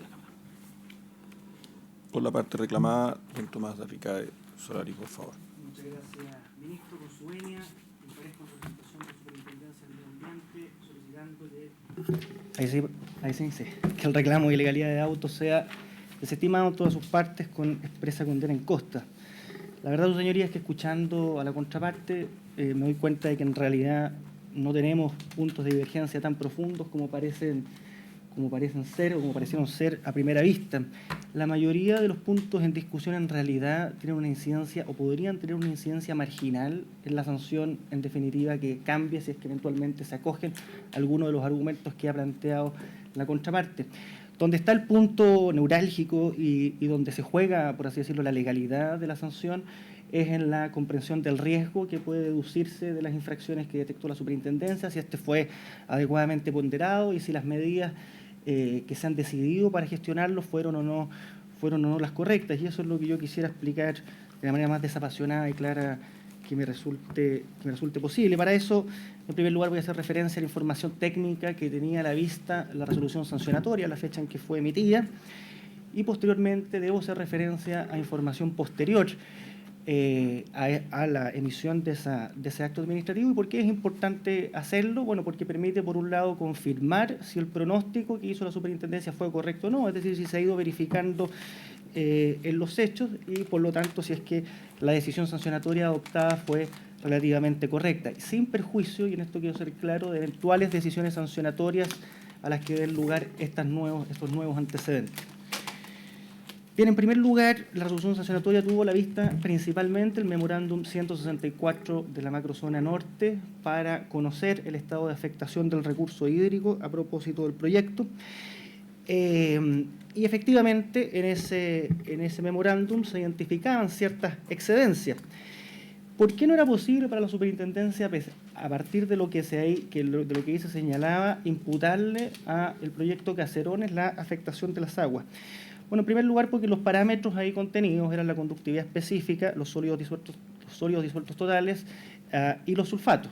Respecto a los dos primeros, este ilustre tribunal ya se ha pronunciado en la causa D3-2013 en el sentido de exigir antecedentes, digamos, más o menos certeros sobre la relación de causalidad que uno pueda establecer entre la afectación y el proyecto que se esté investigando. Es decir, no basta constatar una sola superación de un determinado parámetro para achacárselo a una empresa. Y respecto del sulfato, es importante hacer presente en primer lugar por qué nos interesa el sulfato. El sulfato no es un compuesto tóxico. En el mejor de los casos afecta las propiedades organolépticas del agua, es decir, su sabor y su olor, y podría en algunos casos producir cuadros gastrointestinales agudos. ¿Pero qué es lo que tiene el sulfato que es interesante? Bueno, en primer lugar, que está en altísimas concentraciones en los tranques de relave, pero en segundo lugar, que tiene una alta solubilidad y presenta propiedades conservativas muy intensas en condiciones en su medio ambiente. Lo que significa que se infiltra con mucha rapidez por los cursos de agua subterráneos y es, por así decirlo, la avanzada, digamos, de lo que podría infiltrarse desde un tranque de relave. Es lo primero que podemos observar de todo lo que se podría eventualmente, de los metales pesados sobre todo, que podrían eventualmente infiltrarse desde un tranque de relave. Por lo tanto, lo que nos interesa del sulfato es que nos indique qué podría venir detrás de él, más que el sulfato por sí mismo, pero eso lo hago presente como una consideración general. ¿Y por qué digo entonces que a partir de las excedencias que se mostraban en este memorándum no era posible, recogí información, de seguimiento ambiental que iba de enero de 2013 a enero de 2014, y básicamente porque la línea de base del proyecto ya reconocía esa excedencia. Nosotros ya, profundizamos en este punto en la audiencia que tuvo lugar con anterioridad por la reclamación que presentaron las mismas partes en contra de la decisión de la superintendencia de no adoptar una medida provisional en esta causa. Por lo tanto, aquí solamente quiero ir al hueso, digamos, y decir rápidamente por qué la línea de base impedía atribuir relación de causalidad a la información aportada por el informe de la Oficina Macrozonal Norte. Y es que, por ejemplo, los puntos LM11 y LM12, que son representativos de la calidad de agua de la quebrada de Caserones, estas excedencias ya se reconocían, y se reconocían en los siguientes términos para el periodo de julio de 2004 a julio de 2008. Estos dos pozos, que como he dicho son representativos de la calidad de agua de la quebrada de Caserones, cuentan con 34 muestreos en total para el punto LM11. Tanto la conductividad específica como los sólidos disueltos totales superan la norma chilena 1333 en todos ellos. En cuanto al sulfato, se sobrepasó la norma en 30 oportunidades.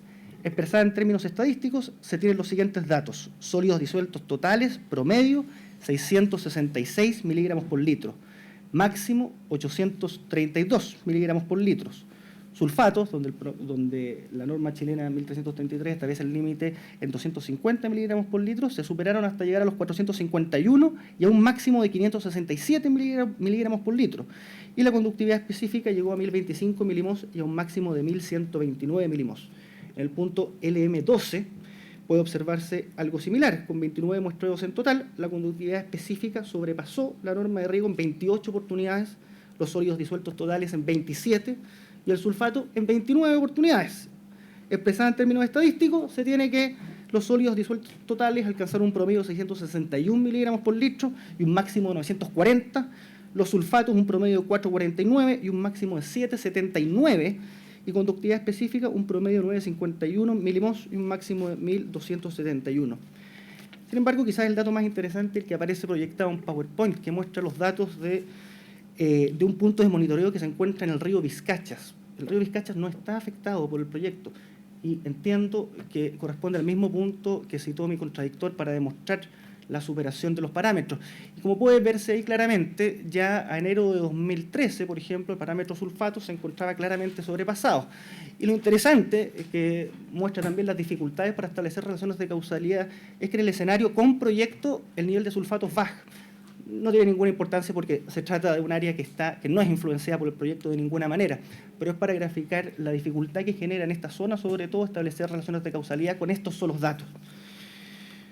Por eso, su señoría, esta que representaba la información que tenía a la vista la superintendencia al momento de dictar la resolución sancionatoria, no era posible atribuirle a Lumina una superación de los parámetros por la operación de la etapa de lixiviación del proceso, porque eso es otra cosa que también se debe tener presente, sobre todo por lo que lo voy a explicar en un momento más. Hay una imagen del layout del proyecto, a la derecha está la quebrada Caserones, donde está el área de procesos y las obras más importantes que tenemos ahí para efectos de la sanción que cursó la superintendencia son el depósito de arenas y el depósito de lixiviación. A la izquierda ustedes pueden ver la quebrada La Brea, donde se encuentra el embalse de Lamas, que es donde va la facción fina del relave, y esa es una etapa que no estaba en operación al momento de la fiscalización de la superintendencia, por lo tanto, la quebrada La Brea no fue objeto en principio de la resolución sancionatoria. Lo hago presente porque hay una información nueva sobre la quebrada La Brea, parte de ella la ha expuesto mi contraparte, que no se relaciona en lo absoluto con los hechos que fueron objeto de la fiscalización que tuvo lugar en 2013. Bueno, por último, en relación a la información que tenía a la vista la superintendencia al momento de dictar la resolución, también se hizo presente en la audiencia anterior y quiero simplemente recordar lo que es que el propio informe que aportó la parte reclamante que queda en estos autos, denominado Estudio Hidrogeológico del Valle del Río Copiapó, segmento embalse Lautaro, reconoce estas excedencias naturales o de línea de base en los siguientes términos. Las aguas subterráneas son predominantemente sulfatadas, de pH ligeramente básico o neutro. En general, y en el sentido de escurrimiento, exhiben un aumento gradual en sus concentraciones de sólidos disueltos. Entre las cabeceras del valle y Nantoco son dulces y relativamente duras a duras.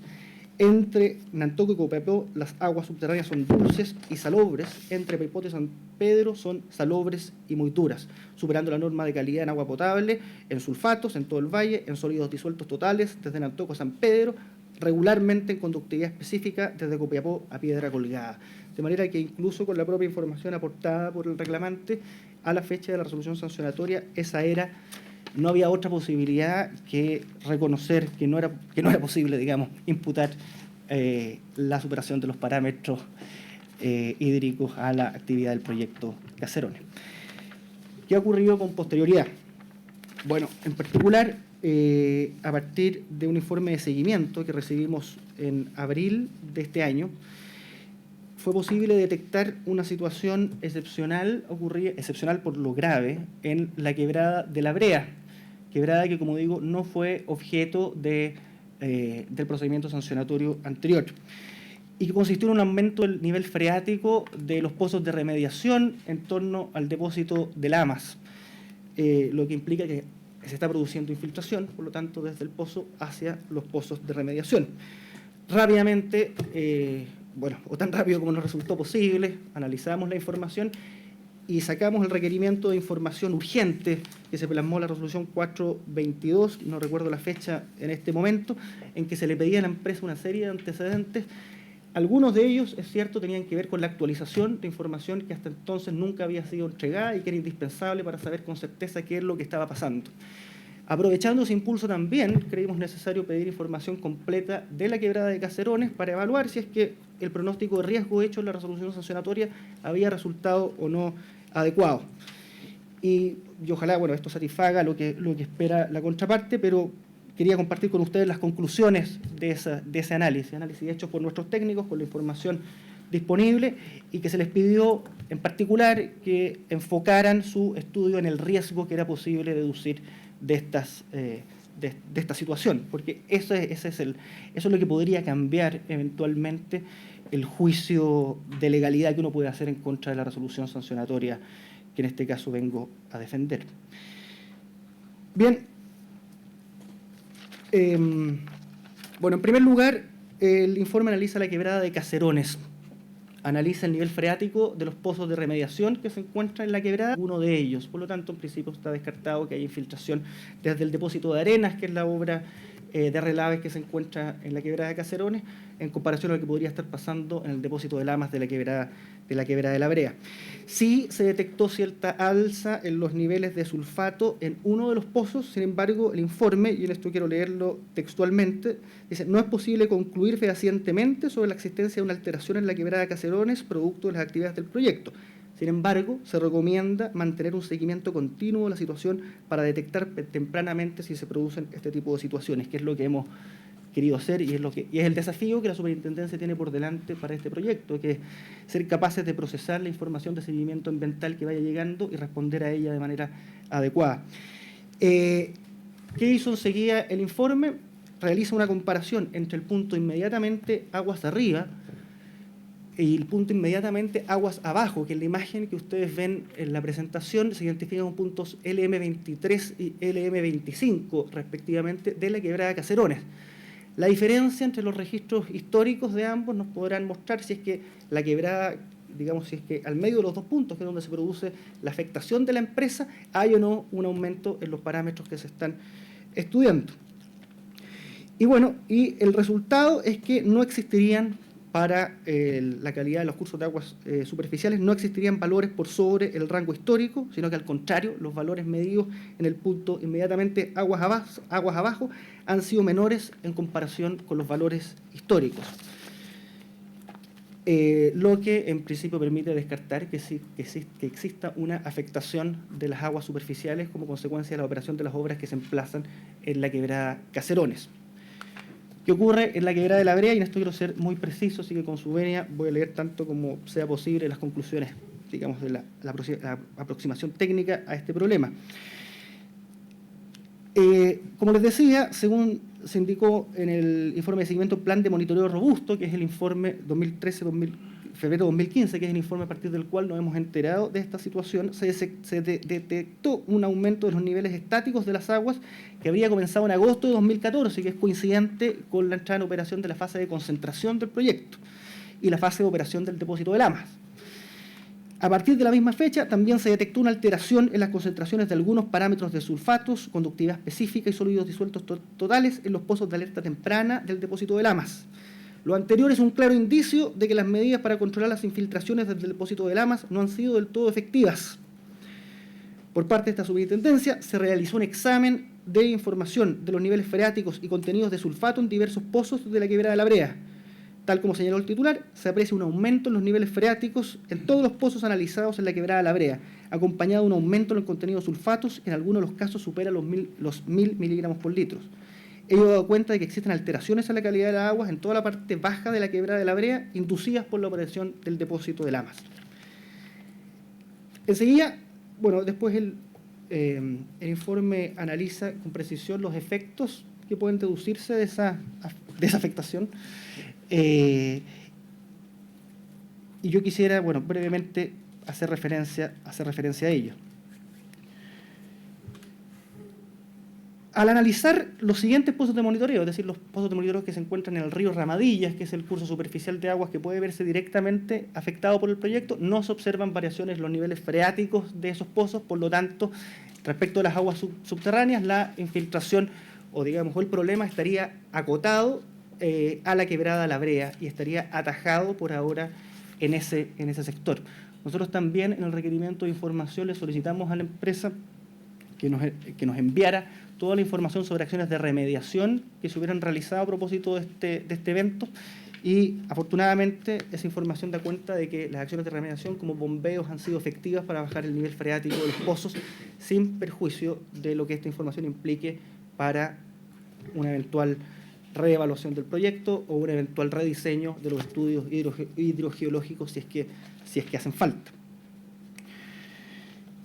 Una vez descartada, digamos, la afectación de las aguas subterráneas del proyecto, el informe hace el mismo análisis que la quebrada Caserones, pero para la quebrada La Brea, es decir, comparar el punto inmediatamente aguas arriba del río Ramadillas con el punto inmediatamente aguas abajo, que se identifican en la imagen con los nombres LM27 y LM10. En cuanto al sulfato, que es lo que más nos interesa en esta audiencia, se calculó la diferencia que existía entre los puntos L10 y LM11 para ver qué aporte de sulfato estaba provocándose desde la quebrada La Brea hasta el río Ramadillas. Afortunadamente, hasta el momento, la información de seguimiento ambiental muestra que en el periodo de octubre de 2014 a marzo de 2015, el aporte adicional de sulfatos en el río Ramadillas consistió en un aporte adicional de 50 miligramos por litro, lo que afortunadamente es bajo. Además, la información más actualizada con la que contamos, que es la información de abril a mayo de 2015, muestra un descenso en esta tendencia y el aporte en ese periodo llega ya a los 15 miligramos por litro. Este aporte es observable hasta el punto LM22, que en la imagen ustedes ven en el río Pulido. Es un río que recibe la confluencia del agua del río Vizcacha y el río Ramadillas, que resulta afectado por el proyecto. Sin embargo, las conclusiones respecto de la afectación que puede esperarse de ese nivel de aporte adicional de sulfatos son afortunadamente alentadoras, digamos, en el sentido de que no se detecta una situación de riesgo inminente para el medio ambiente o para la salud de las personas. Me gustaría leerlo en los términos precisos en que el técnico lo ha expresado. Los niveles de sulfato alcanzados en los puntos LM27, LM28 y LM5, aguas abajo de la quebrada La Brea posterior a agosto de 2014, son entre 300 y 350 miligramos. En agosto y septiembre del año 2013 se alcanzaron valores incluso superiores en los mismos puntos de monitoreo. Las alteraciones medibles en el contenido de sulfato llegan hasta el punto LM22. El análisis indica que el efecto consistió en un aporte adicional de sulfato de 50 miligramos por litro entre octubre de 2014 y marzo de 2015, reduciéndose posteriormente a menos de 15 miligramos por litro, según los datos de abril y mayo de 2015. Los niveles medidos no presentan riesgos para el medio ambiente ni para la salud de las personas. Eso es lo que a mí me interesaba muy intensamente que quedara claro en la audiencia de hoy. Evidentemente que esta información debe ser complementada, seguida de cerca, y esa es la recomendación también que hace el técnico, porque es una situación grave o de cuidado, al menos, que se haya producido una infiltración como la que se produjo en la quebrada La Brea. Los hechos de la quebrada La Brea no han sido parte del procedimiento sancionatorio, por lo tanto no han alcanzado a ser captados por la resolución, pero son hechos que la superintendencia va a seguir muy de cerca. Al respecto no quiero ahondar por ahora más. Yo el día de hoy les he presentado a este ilustre tribunal una copia de la memoria técnica y del memorándum con el informe que más o menos acabo de resumir y que contiene las principales conclusiones. Lo interesante es que se cumple el pronóstico de riesgo respecto de quebrada Caserones y respecto de la quebrada La Brea, si bien es una situación nueva y excepcional que amerita ser analizada, también se descarta que esta pueda producir un riesgo inminente para el medio ambiente o la salud de la población. Yo quisiera, por último, hacer una referencia general a los argumentos que ha presentado la contraparte, porque si bien el punto central de este caso gira en torno al riesgo que es posible deducir de las infracciones, me parece oportuno hacer dos comentarios muy breves sobre lo que se ha dicho. En primer lugar, me parece más o menos imposible acceder a lo solicitado por el reclamante, porque ha sido puesto en tales términos que su señoría no puede concedérselo. Y sabemos, por la experiencia de la jurisprudencia de casación, que son los términos de la solicitud los que fijan el debate y los que determinan qué es lo que se puede dar definitivamente a la contraparte. Y allí donde una contraparte ha pedido sentencia de reemplazo y la revocación de una RCA directamente, bueno, se ha solicitado algo que es imposible de cumplir en los términos como ha sido pedido. Y en lo demás, toda la diferencia de opinión que ha tenido la superintendencia con la contraparte sobre la calificación de las infracciones y sobre el artículo 40 se deben, a nuestro juicio, a una comprensión equivocada del rol del artículo 40 en la lógica sancionatoria de la LOSMA.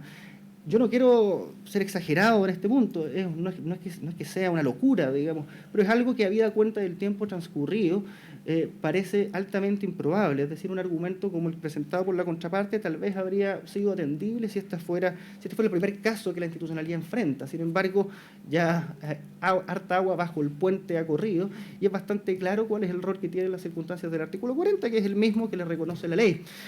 Al respecto, obviamente sería inconducente citar al profesor Jorge Bermúdez, no solo porque va a decir lo contrario a lo que supone la contraparte, sino porque el derecho no se prueba, y es su señoría en que tendrá que fijar el sentido y alcance del artículo 38, 39 y 40, y que, bueno, parece bastante claro que ese sentido y alcance no puede ser otro, que el artículo 38 enumera el tipo de sanciones que pueden imponerse, el artículo 39 asocia al tipo de infracción, al tipo de sanción que corresponde, y el artículo 40 señala las circunstancias que deben utilizarse para determinar con precisión cuál es la sanción específica que corresponde aplicar, y como bien lo dijo después mi contraparte, lo que el profesor Bermúdez en realidad dice al respecto es que estas operan en dos momentos. El primero, para decidir qué sanción aplicar de aquellas que el artículo 39 asocia a cada infracción, y después, específicamente, una vez tomada esa decisión, para graduar el quantum de la sanción, se recurre a las circunstancias del artículo 40.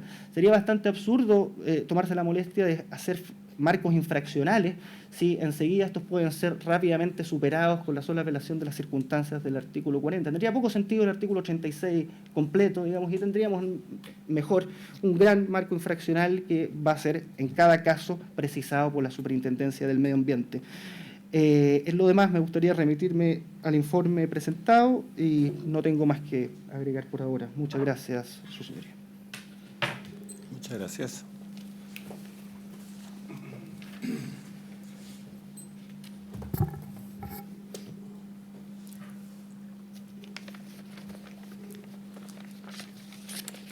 A continuación, y por los 30 minutos que se ha anunciado, por la parte del tercero coadyuvante, don Javier Vergara.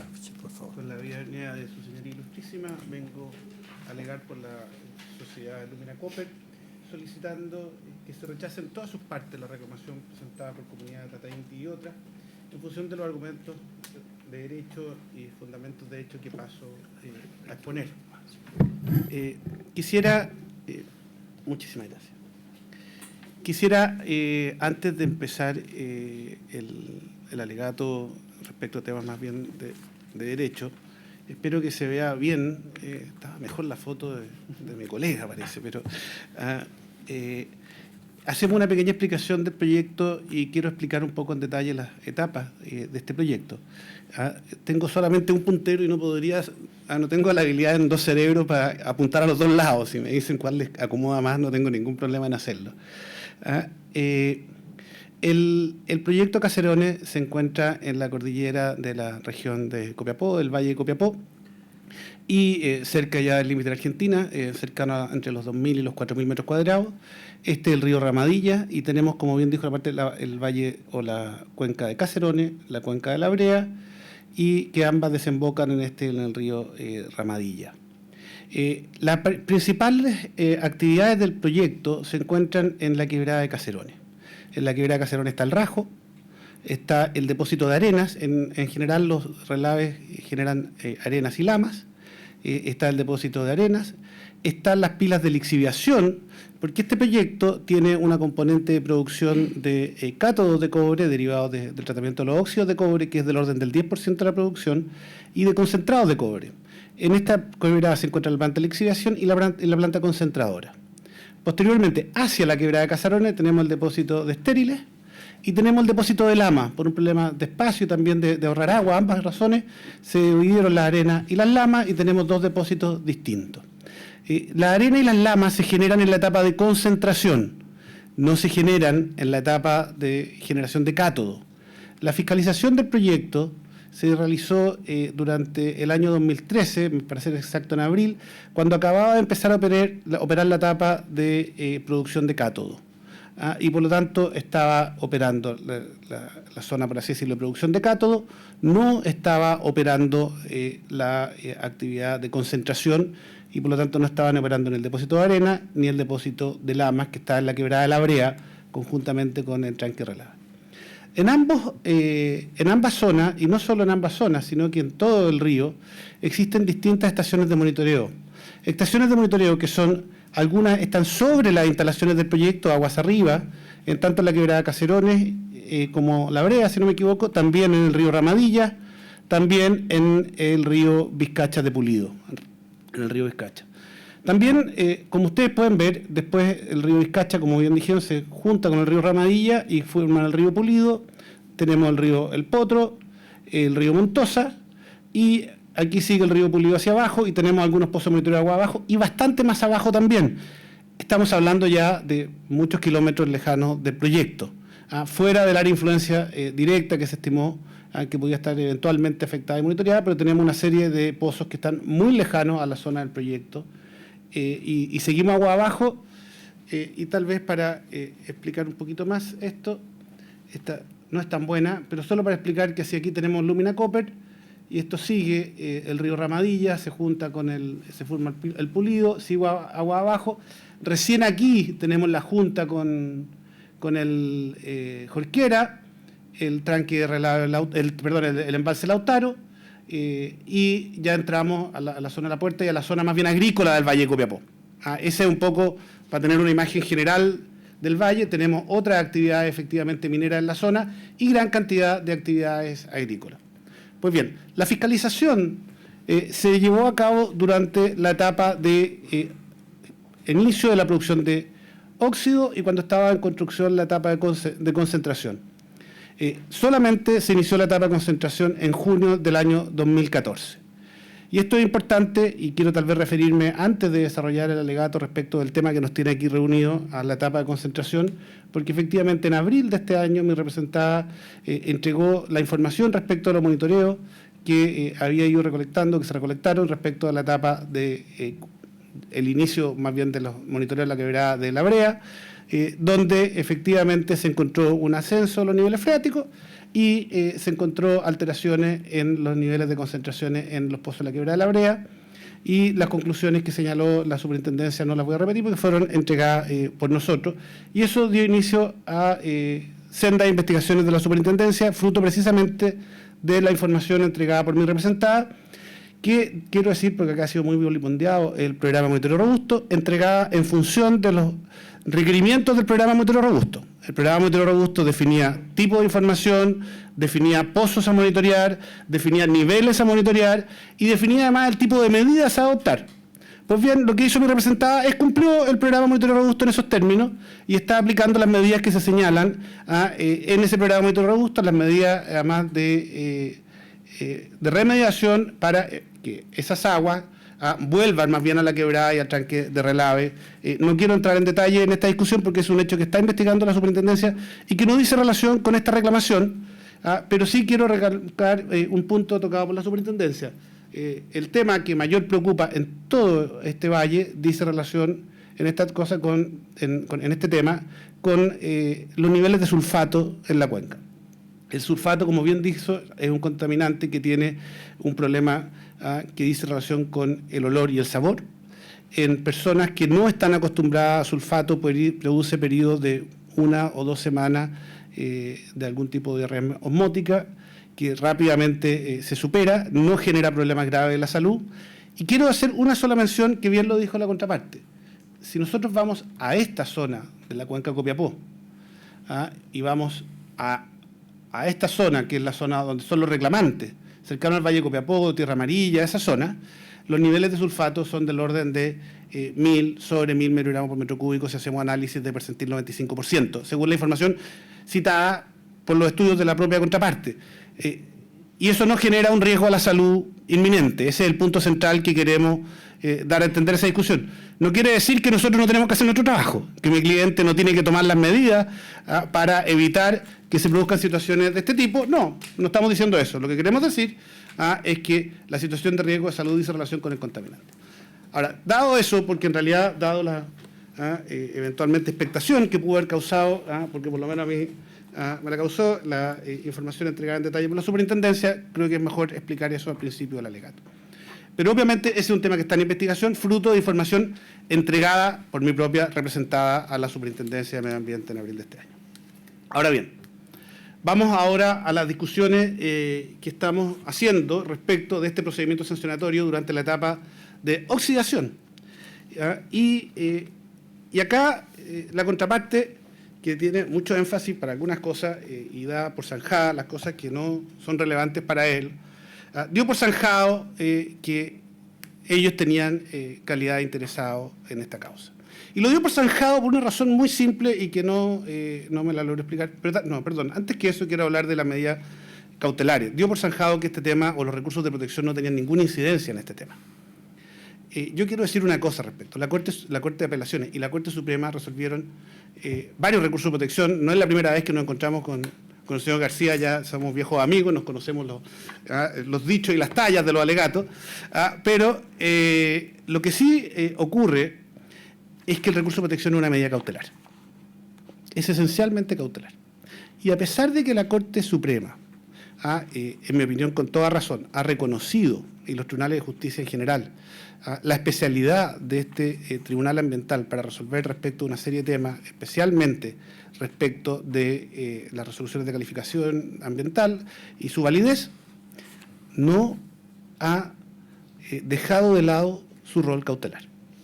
Y es más, si uno analiza, por ejemplo, el fallo de la Corte Suprema, el único recurso de protección que se acogió por la Corte Suprema en relación al recurso de protección en materia ambiental fue invocando el rol cautelar, que fue el recurso de protección vinculado al morro. Y lo que quiero decir, por lo tanto, que las alegaciones de riesgo inminente no fueron acogidas por la Corte Suprema porque no encontró que existían ese tipo de condiciones respecto a este proyecto, que va más allá de la situación actual, sino que del escenario completo catastrófico que ha pintado la contraparte. Y por lo tanto quiero decir que no está zanjado que esos recursos no tienen nada que ver con esta causa. La Corte Suprema declinó de ejercer un rol cautelar porque estimó que no era necesario ni razonable. Primer punto relevante. Segundo punto respecto a la legitimidad.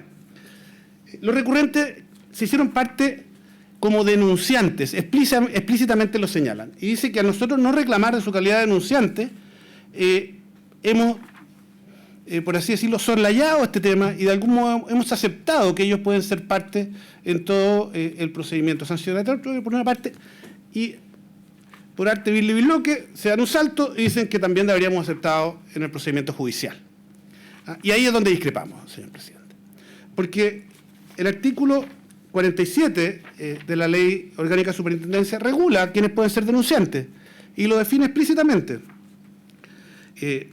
Las denuncias, y leo, de infracciones administrativas deberán ser formuladas por escrito a la superintendencia, primer requisito, señalando lugar y fecha de presentación y la individualización completa del denunciante en quien deberá suscribirla personalmente o por su mandatario o representante habilitado. Asimismo, deberá contener una descripción de los hechos concretos que se estiman constitutivos de infracción, precisando el lugar, fecha y comisión y de ser posible identificando al presunto infractor. Debo decir que podrá no haberme gustado la denuncia, pero esos requisitos los cumplía. Y por lo tanto, los señores denunciantes tenían los requisitos para ser denunciantes. Distinto es quienes pueden recurrir.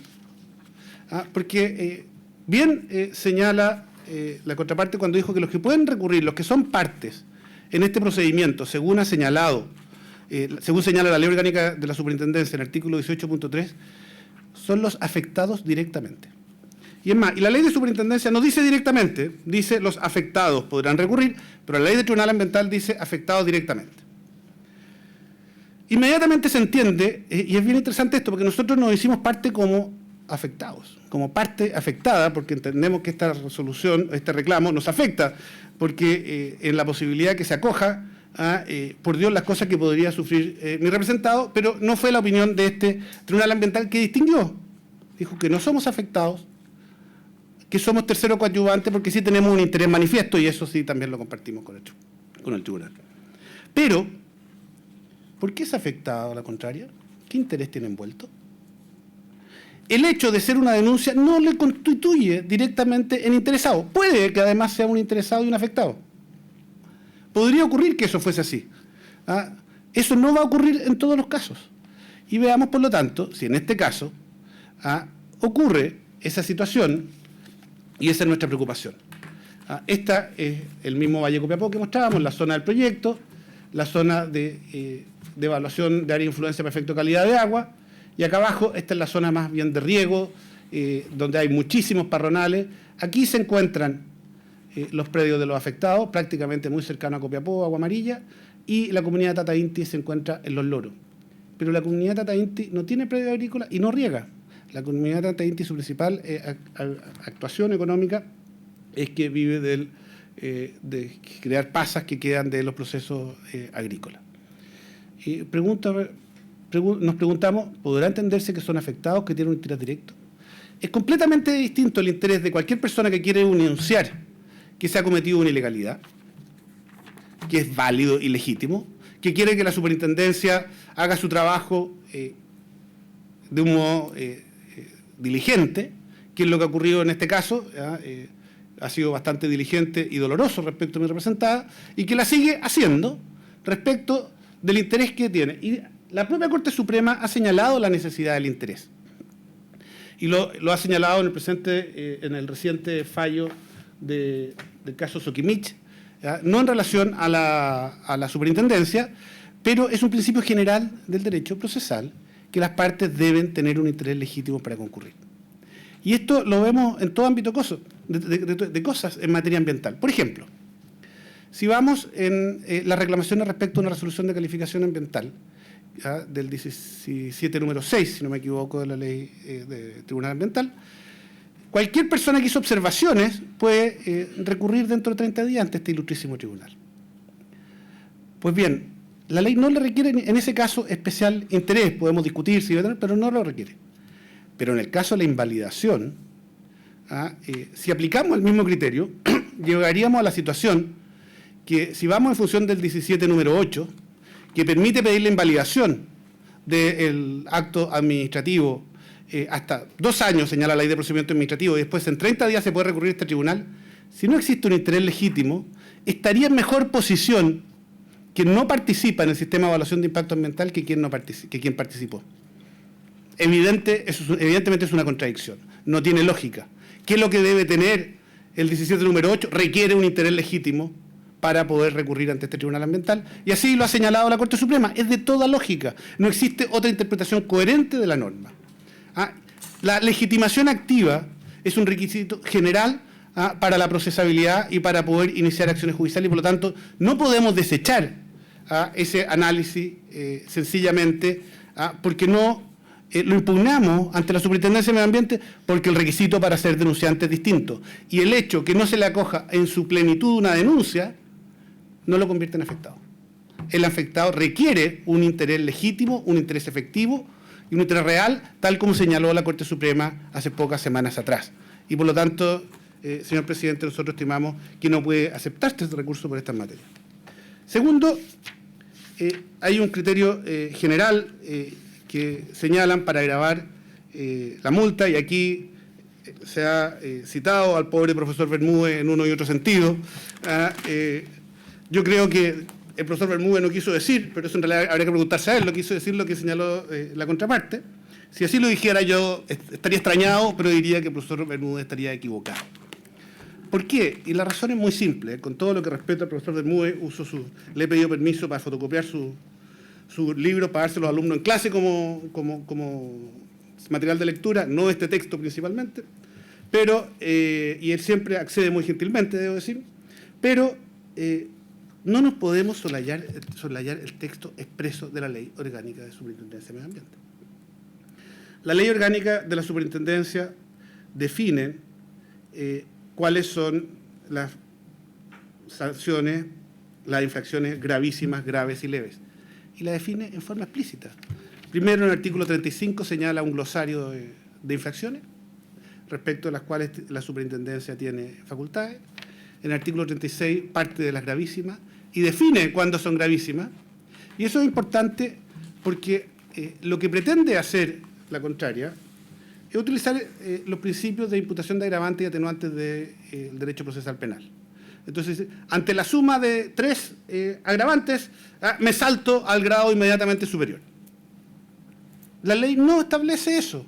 La ley define específicamente en el 36, número 1, cuándo existen infracciones gravísimas. Y por lo tanto, para que existan esas infracciones gravísimas, es deber de la superintendencia poder configurar algunos hechos. Los hechos que se han discutido en esta causa son que haya causado daño ambiental no susceptible de reparación. Aquí no existe. Y tampoco las diligencias solicitadas por la reclamante se solicitan diligencias en esa materia. No lo señala. No hay diligencias que digan relación cómo acreditar un daño ambiental susceptible de reparación. Que hayan afectado gravemente la salud. Ya hemos discutido el tema de la salud de la población respecto al sulfato, que es el principal elemento que existe en esta situación. Y así, que impiden o obstaculicen deliberadamente el cumplimiento de meta y medida de un plan de prevención. El artículo 11, letra F, la que involucre la actividad que dice en relación con un estudio de impacto ambiental sin haberlo presentado, o que hayamos entregado información falsa o ocultado cualquier antecedente relevante para el fin de encubrir o ocultar una infracción gravísima. Esos antecedentes no existen, no se han configurado, malamente se podían configurar si existiesen, pero no podemos, por arte vil y billoque, a través de un análisis del artículo 40, llegar a decir, bueno, y dado que no están estas circunstancias, vamos a subir la agravante, porque estos señores no nos parecen adecuados, no nos gusta como son, o me caen mal. No es posible, señor presidente, la ley es clara. Y luego señala cuáles son las infracciones graves, y por último, las que no son ni graves ni gravísimas, serán las que serían infracciones leves. Y luego, importante porque, ¿cómo juegan? Luego el artículo 39 señala que la sanción que corresponde aplicar a cada infractor se determina por su gravedad según los siguientes rangos. Infracciones gravísimas, y aquí sí entra ya la ponderación. Y aquí ahí está la doble ponderación, porque tenemos el artículo 39 y tenemos el artículo 40. El artículo 39 permite tomar una serie de posibles sanciones y el artículo 40 define los elementos para tomar. Ahora, yo quiero decir una cosa, porque es muy importante que tengamos claro que son elementos también para definir la gravedad. Ya se definieron algunos, por la contraria, que era bien interesante como citaba las agravantes, citaba las atenuantes, tenía...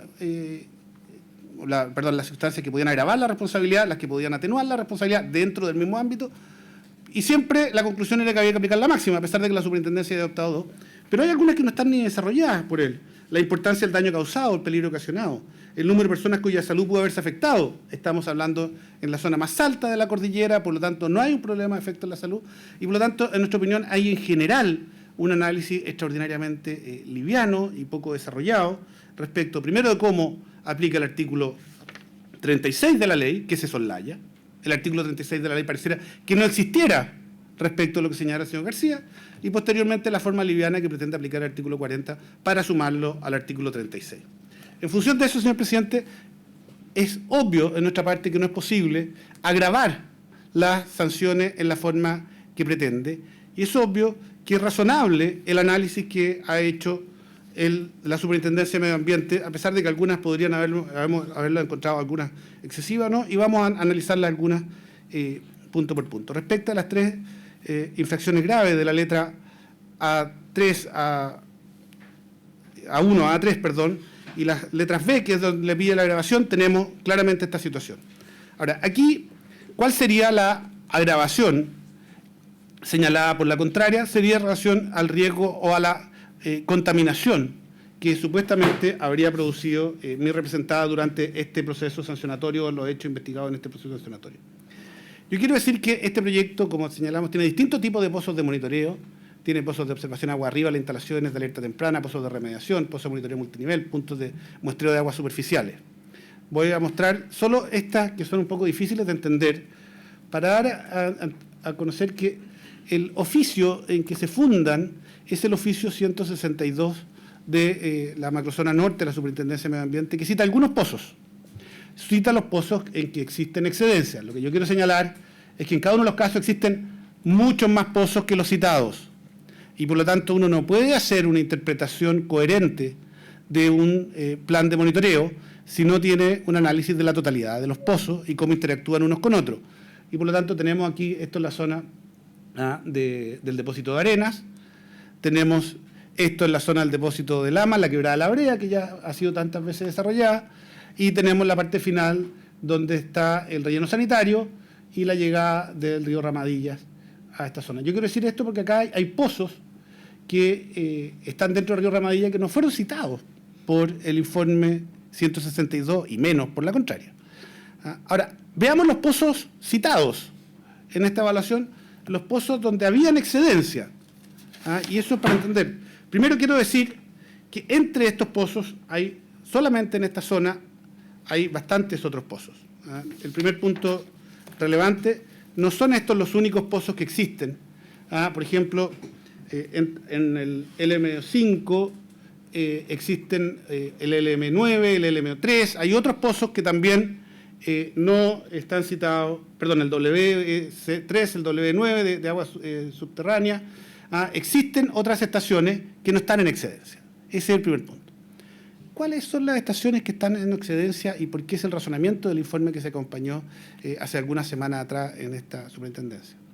Quiero decir, hay algunos pozos que están precisamente, efectivamente, dentro del área de influencia, el M27, el M28, pero está el LM6, que es del río Vizcacha. El río Vizcacha, que se junta posteriormente con el Ramadilla para formar el Pulido, tiene altos niveles de sulfato. No grandes caudales, pero altos niveles de sulfato y por lo tanto empeora la calidad respecto a la que viene el río Ramadilla, aún con la participación de las situaciones que habló la superintendencia.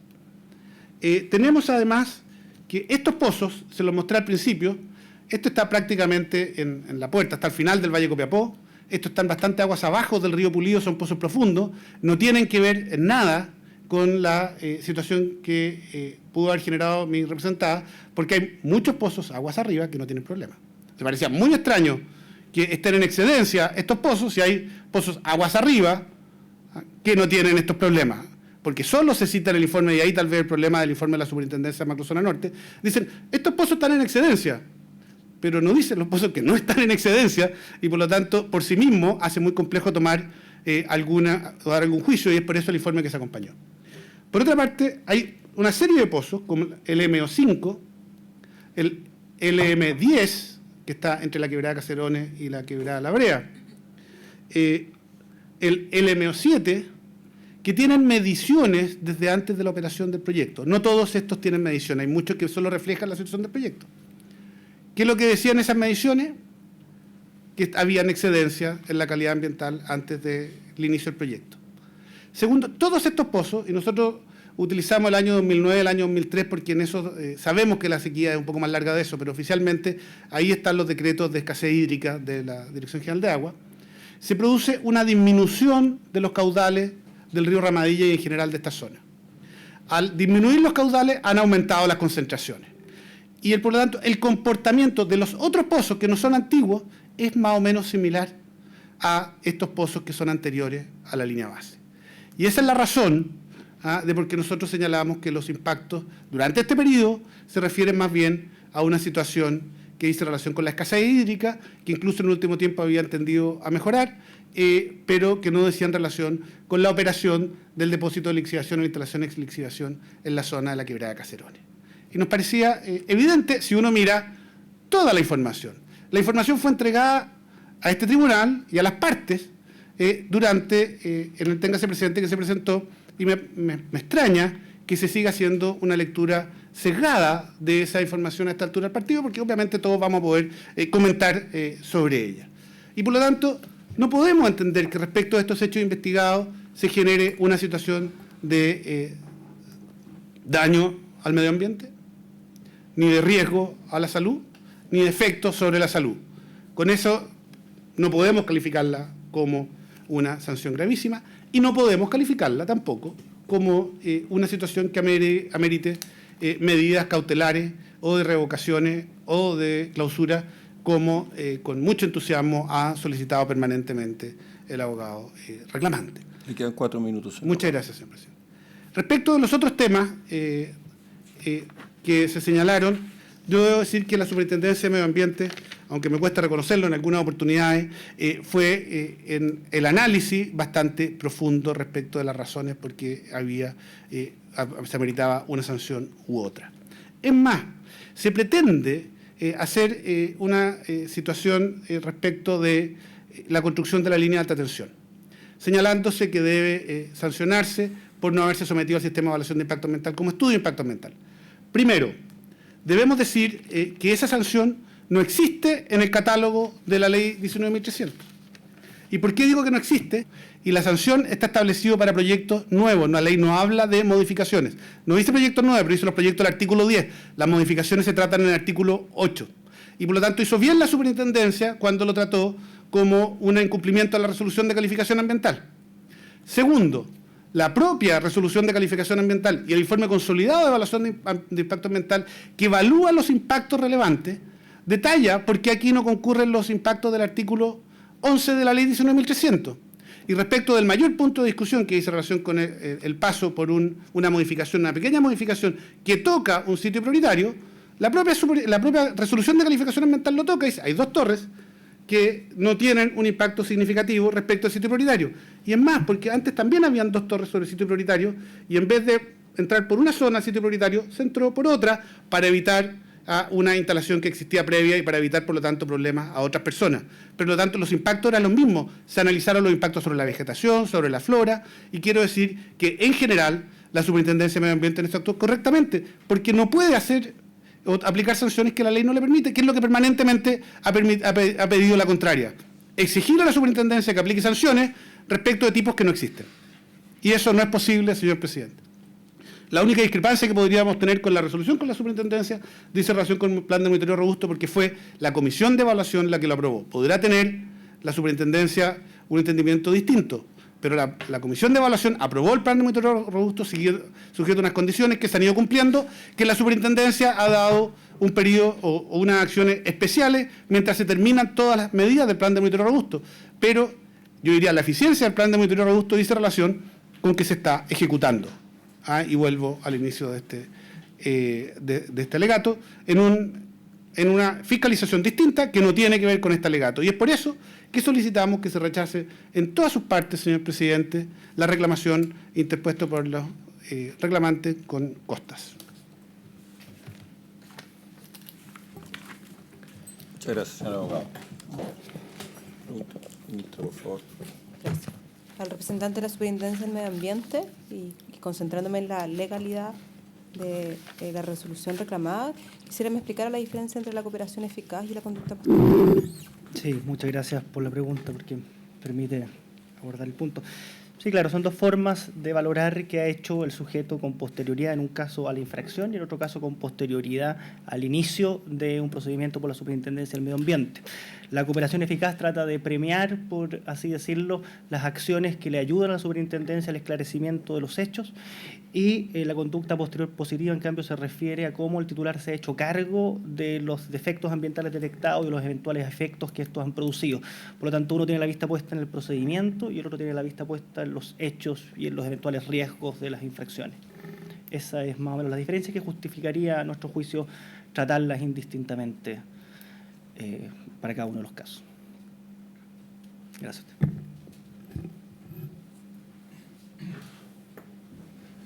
Habiéndose cumplido el objeto de la audiencia, se levanta la sesión. Muchas gracias.